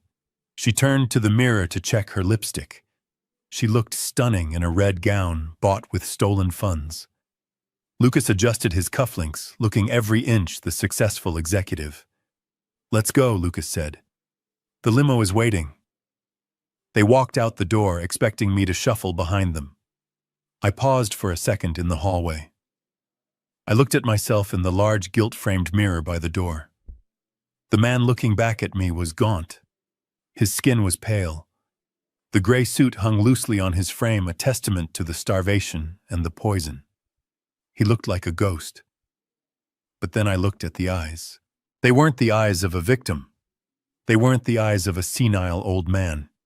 They were burning with a cold blue fire. They were the eyes of a demolition expert watching the fuse burn down to the powder keg. I straightened my spine just an inch. I adjusted the knot of my tie. You built this house, I whispered to my reflection. Now tear it down. I walked out into the night, stepping into the back of the hired car. Lucas and Brittany toasted with champagne, celebrating their victory. I sat in the shadows, silent, clutching the button camera in my pocket, ready for the main event. The gala awaited. And I wasn't just a guest. I was the judgment. The grand ballroom of the Ritz-Carlton was a galaxy of crystal chandeliers and silk, a world away from the damp, moldy basement where I had spent the last 48 hours. The air smelled of expensive perfume roasting beef and the crisp, metallic scent of money. I sat in a rented wheelchair, my hands folded demurely in my lap, gripping the armrests so tightly that my knuckles turned white. I didn't need the chair. My legs were weak from the poison and the lack of food, but I could walk. Brittany and Lucas, however, insisted. The wheelchair was a prop. It completed the narrative they were selling to the world. It said, look at this frail old man, look how burdening he is, look how saintly we are for dragging him out. Brittany steered me through the crowd like I was a piece of luggage. She was wearing a crimson silk gown that plunged low in the back, a dress that cost $5,000 paid for, with funds embezzled from the foundation repair budget of a skyscraper. She walked with her chin high, a dazzling fake smile plastered on her face, greeting people she didn't know, with the confidence of a woman who believes she has already won the lottery. Lucas walked beside her, adjusting his cufflinks every 30 seconds. He looked handsome in his tuxedo, the very image of the rising corporate star. But I could see the sweat beading on his upper lip. I could see the way his eyes darted around the room, scanning for threats, scanning for anyone who might know the truth about the gambling debts or the stolen invoices. We are at table 4, near the front, Brittany whispered to him, her voice tight with excitement. That is the executive table, Lucas. We are sitting with the board members. This is it. We have arrived. She parked me next to a large potted palm tree in a dim corner near the service entrance, far away from their prestigious table. You stay here, Dad, Lucas said, patting my shoulder with a hand that felt clammy. You have a good view of the stage. We will come get you when the food is served. Don't try to move. You might tip the chair over. And don't talk to the waiters, Brittany hissed, leaning down so her diamond earrings brushed my cheek. If you make a scene, Harrison, I swear to God I will wheel you right out into the alley and leave you there. They turned their backs on me and dissolved into the crowd, laughing, shaking hands, playing the part of the power couple. I watched them go. I watched my son clap a senior vice president on the back. I watched my daughter-in-law tilt her head back and laugh at a joke made by the director of operations. They looked natural. They looked like they belonged. It was a terrifying realization that evil can wear such a polished face. I sat alone in the shadows, invisible to the waiters rushing past with trays of champagne. I felt like a ghost haunting my own life. But ghosts see everything. I scanned the room. I recognized faces. There were city council members I had argued zoning laws with in the 80s. There were developers I had partnered with on the lakeside expansion. Men and women who respected the name Harrison Bennett, Suddenly a man detached himself from a group near the bar and walked toward my corner. He squinted, peering into the shadows. My heart leaped. It was Gerald Fitzsimmons. We had served on the architectural review board together for 10 years. Gerald was a good man, a loud man, someone who didn't tolerate nonsense. Harrison Gerald called out, stepping closer, his face lighting up with surprise. "Harrison Bennett, is that you? My God, I haven't seen you since the ribbon cutting at the library." I opened my mouth to speak, to say hello, to ask for help. But before I could make a sound, Lucas materialized out of nowhere. He must have been watching me like a hawk. He stepped between us, blocking Gerald's view of me. "I am so sorry," Sir Lucas said, his voice dripping with polite, tragic apology. "My father, he is not having a good day." Gerald looked confused. "Lucas Little." "Lucas, I didn't recognize you. Is he okay?" "I wanted to ask him about the sketches for the new marina." Lucas shook his head sadly, placing a hand on his chest. "I wish he could answer you, Mr. Fitzsimmons. But the dementia, it has progressed very rapidly. He doesn't know where he is. He doesn't recognize anyone. Half the time he thinks he is still in the war. It is heartbreaking." I sat there frozen. The lie washed over me like ice water. Dementia. It was the perfect cage. Anything I said, any accusation I made would be dismissed as the ravings of a broken mind. Gerald's face fell.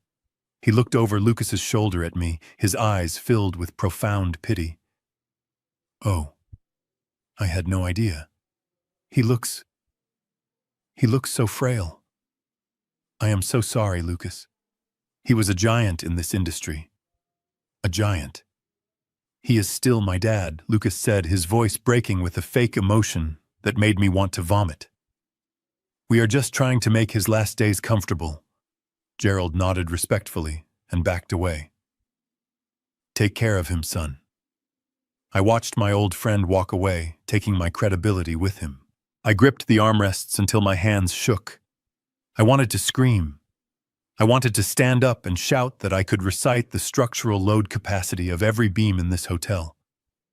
I wanted to tell them that my mind was sharper than the knife my son had stabbed in my back. But I stayed silent. I remembered Brittany's threat. I remembered the basement. And I remembered the plan.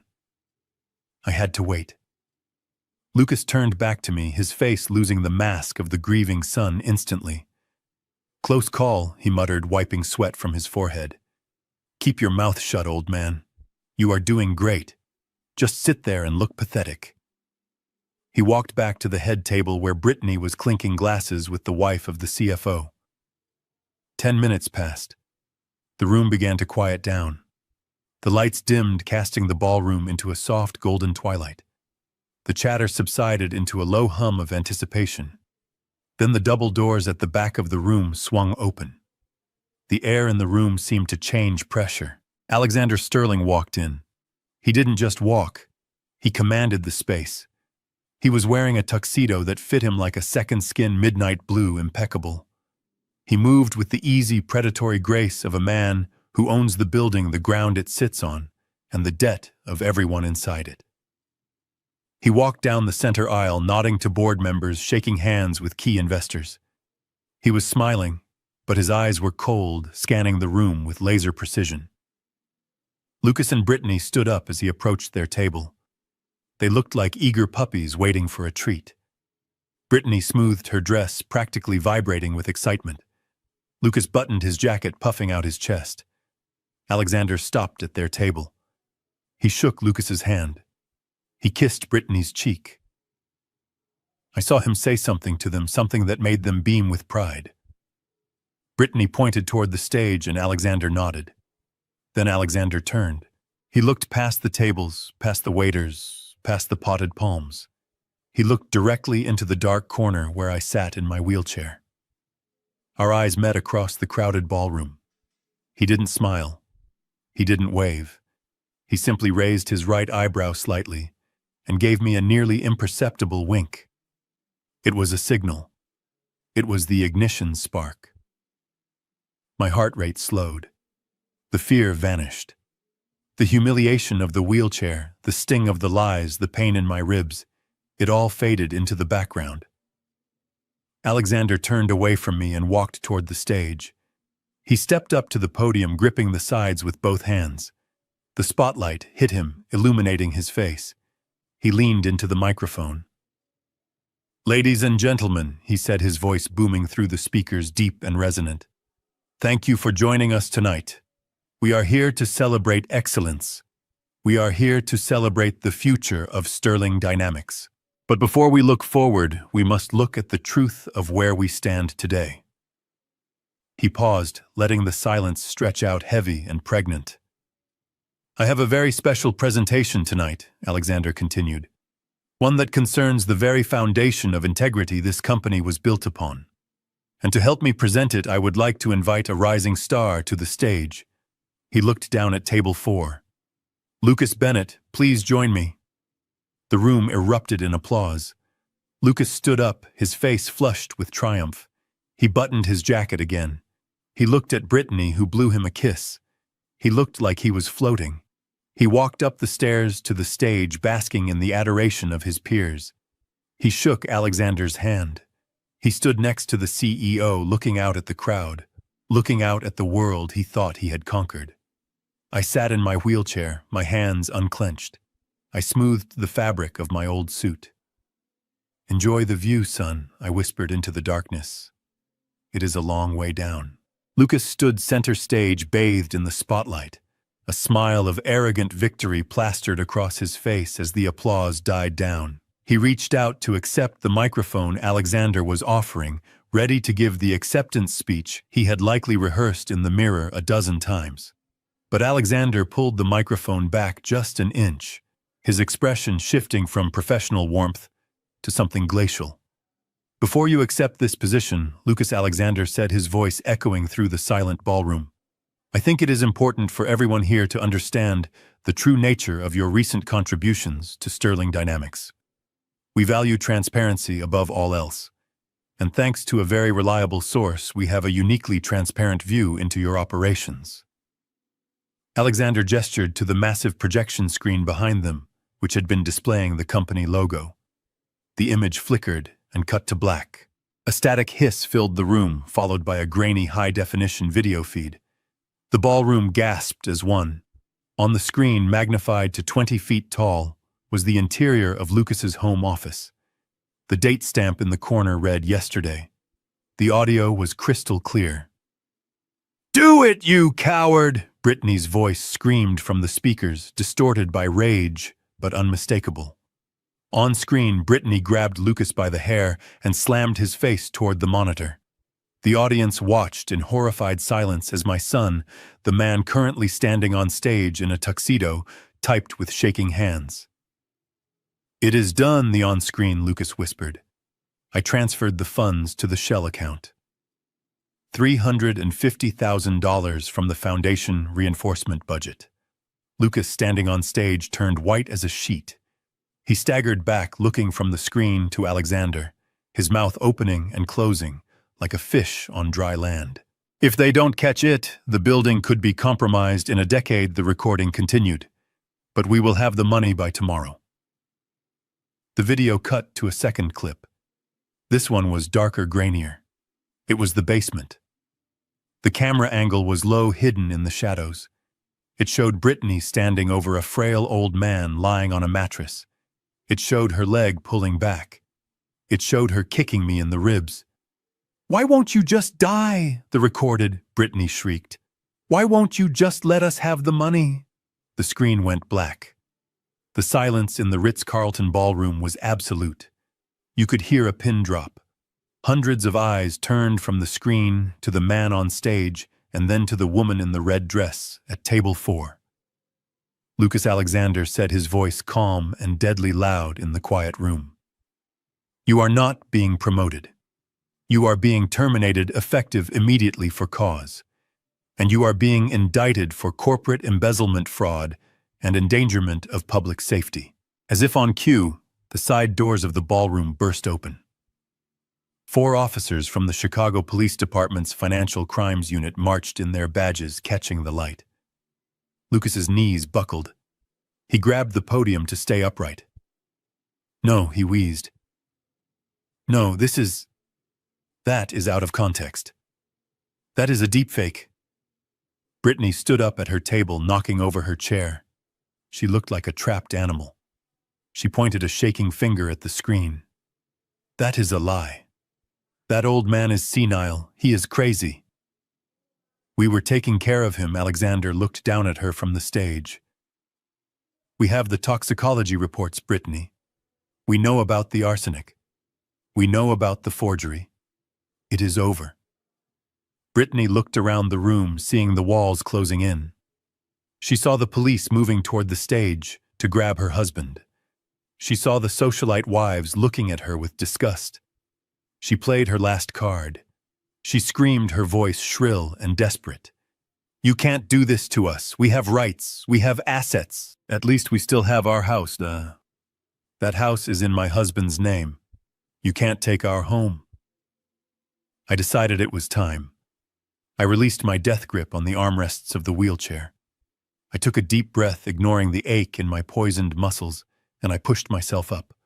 A ripple of murmurs went through the crowd near me. Gerald Fitzsimmons, who was standing nearby holding a drink, dropped his glass. It shattered on the floor. "Harrison," he whispered. I didn't look at him. I kept my eyes fixed on the stage. I took a step, then another. I wasn't the shuffling, broken man they had dragged out of the basement. I walked with the stride of a man who had walked steel girders 50 stories in the air. I straightened my back. I adjusted the cuffs of my oversized suit. I walked past Brittany. She stopped screaming. She stared at me, her eyes bulging as if she were seeing a corpse rise from the grave. I walked to the stairs of the stage. The police officers paused, sensing the moment. Alexander stepped back, offering me the microphone with a respectful nod. I took it. I looked out at the sea of faces, and then I turned to look at my son. He was trembling, tears streaming down his face, looking at me with a mixture of terror and confusion. I turned to Brittany. "No," I said, my voice booming through the sound system, rich and steady, without a trace of the dementia they had claimed I had. "You don't have a home, Brittany. You don't have anything." "What? What are you doing?" Lucas whispered. "Dad," I reached into the inside pocket of my jacket. I pulled out the document Sarah had prepared for me hours ago. I unfolded it slowly. "This morning at 9 a.m., I said, holding the paper up to the light, a holding company purchased the mortgage note for the property at 42 Willow Creek Lane. The bank was very happy to unload the toxic debt you haven't paid in 4 months." Brittany went pale. You bought our mortgage? With what money? You are broke. You are a pensioner." "I am the sole creditor." I continued, ignoring her. "And as the holder of the note, and in light of the default, I am exercising my right to accelerate the loan. The full balance of $1.2 million is due immediately." I looked at Lucas. "Can you pay me, son? Can you write a check right now?" Lucas shook his head, sobbing. "No. No." Then I said, my voice hardening into concrete, "I am declaring foreclosure. The property is seized. You have 24 hours to vacate my premises." The room erupted in whispers. Brittany looked like she was going to faint. But how? "You don't have that kind of money. You are nobody." From the shadows of the wings, Sarah Jenkins stepped forward. She was impeccable in a black suit, carrying a leather portfolio. She walked to the microphone, standing beside me. "Ladies and gentlemen," she said, her voice sharp and professional. "For the record, my client is not nobody. He is Harrison Bennett, the founder and sole director of Bennett Holdings." She opened the portfolio and held up a balance sheet. "Mr. Bennett owns 3 commercial skyscrapers in the Loop. He holds a diversified portfolio of securities. His current net worth is valued in excess of $15 million. The number hung in the air like a thunderclap.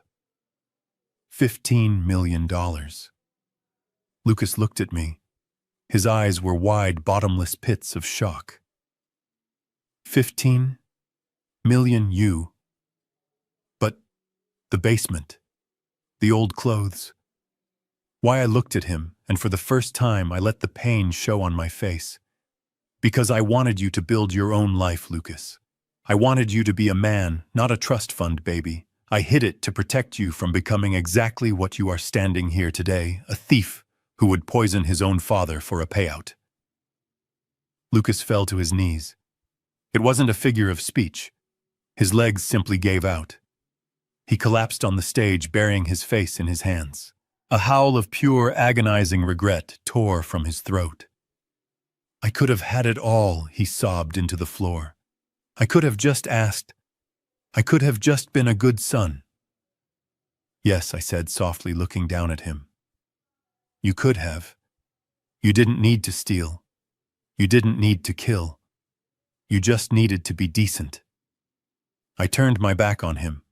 It was the hardest thing I have ever done, but I turned my back. Officers, Alexander said. Please remove them. The police moved in. 2 officers grabbed Lucas, hauling him up from the floor. He didn't fight.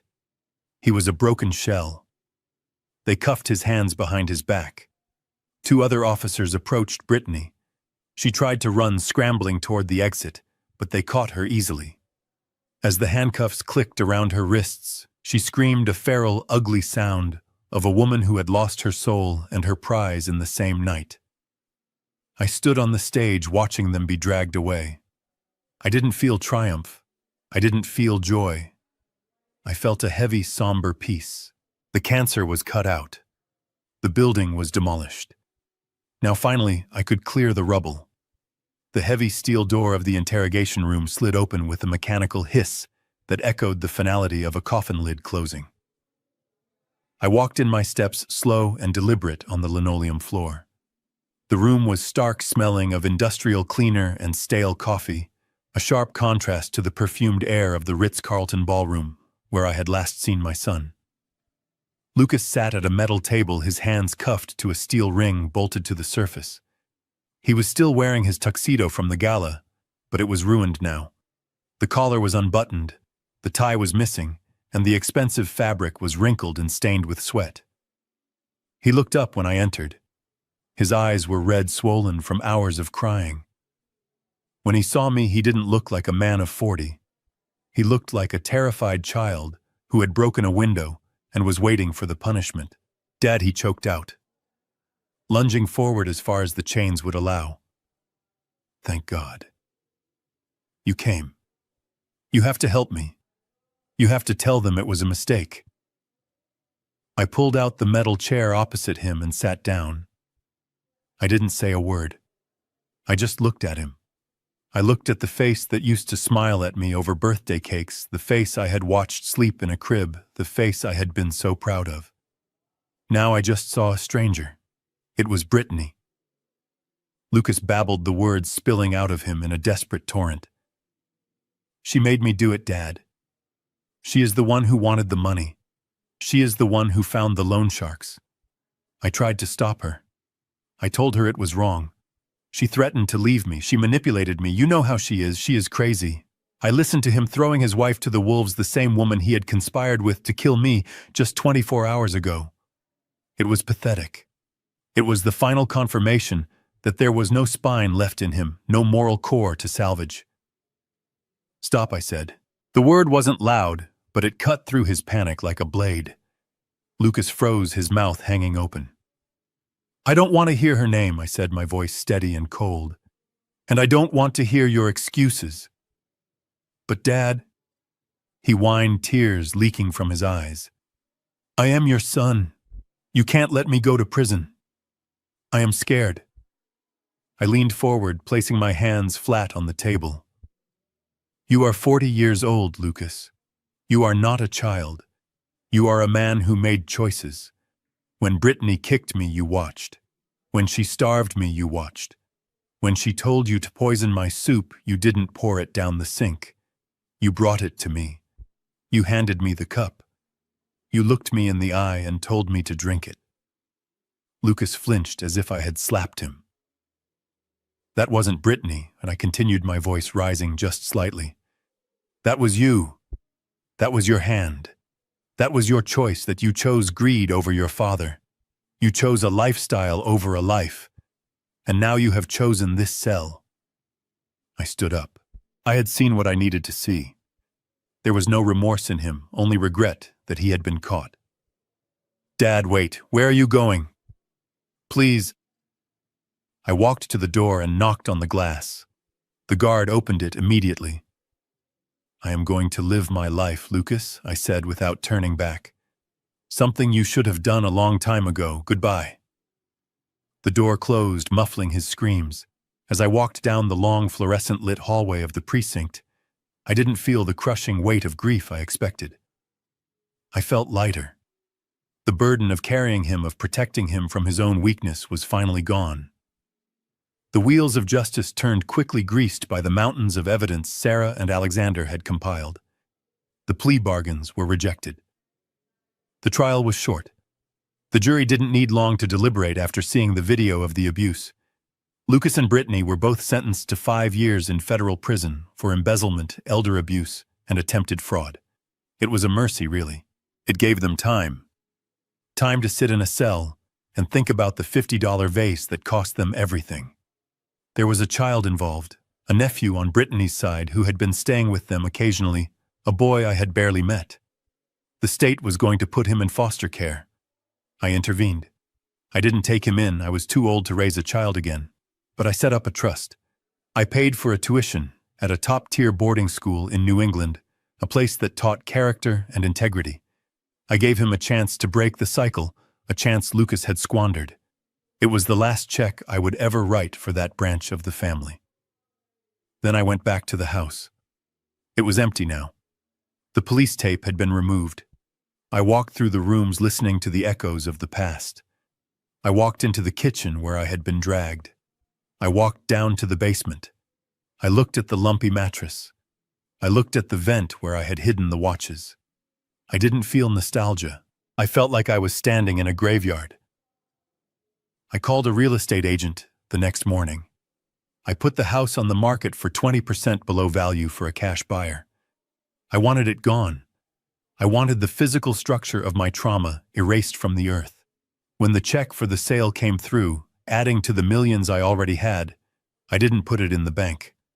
I called the dean of the University of Chicago's School of Architecture. I established the Harrison Bennett Scholarship for underprivileged students. Full rides for kids who had the talent, but not the means. Kids who knew the value of $1. Kids who would build things that lasted. That was my legacy now. Not a son, but a future generation of builders. 6 months later, the winter had turned to spring. The snow that had almost been my shroud was gone, replaced by the green shoots of new life. I sat on the balcony of my new penthouse on the 42nd floor overlooking the Chicago River. The wind up here was fresh and clean. The city lights twinkled below like a sea of diamonds. I was wearing a new suit, one that fit perfectly. My health had returned, the poison flushed from my system, my strength rebuilt by good food and peace of mind. The glass door slid open behind me. "Refill," Alexander asked, holding a bottle of vintage Bordeaux. "Please," I said, holding out my glass. He poured the wine, the rich red liquid swirling in the crystal. Martha stepped out onto the balcony, wrapped in a shawl, looking elegant and serene. She sat in the chair next to me, patting my hand. "It is a beautiful view, Harrison," she said softly. "It is." I agreed. We sat there in comfortable silence, 3 people who had weathered storms and come out the other side. Alexander the Titan, who protected his own. Martha, the quiet observer, who saved a life. And me. I took a sip of the wine. It tasted of oak and berries, complex and deep. I looked down at the city I had helped build. Somewhere down there, in a cold cell, my son was sleeping on a cot. I felt a pang of sadness, a ghost of the love I once had, but it passed quickly, carried away by the wind. I had lost a son, yes. It was a tragedy that would leave a scar on my heart forever. But in the process of losing him, I had found something I thought I had lost decades ago. I had found Harrison Bennett again. I realized then, looking at the skyline, that dignity isn't something you are given. It isn't something you can buy with $15 million. It isn't determined by the house you live in or the car you drive. True dignity is what happens when you are shoved face down into the mud, when you are stripped of everything, when you are freezing in the snow, and you decide to stand up. It is the refusal to be a victim. It is the courage to walk back through the door that was slammed in your face and demand justice. I swirled the wine in my glass, watching the light catch the liquid. To new foundations, I whispered to the wind. Martha and Alexander raised their glasses. To new foundations, they echoed. I drank, I smiled, and for the first time in a very long time, I was truly, completely home. My story is painful proof that blind sacrifice is not love. It is enabling. I spent a lifetime building skyscrapers but forgot to build boundaries with my own son. True dignity is not found in a $15 million portfolio, but in the moment you dare to stand up after being trampled. Never let the title of family become a shield for abuse. Sometimes letting go of toxic people, even if they share your blood, is the only way to find yourself again. I lost a son, but I regained my self-respect, and that is a price worth paying. If this journey of reclaiming justice touched your heart, please hit the like button and subscribe right now so you don't miss the next story. Do you think the punishment for Lucas and Brittany was deserved? Let me know in the comments below. Thank you for listening.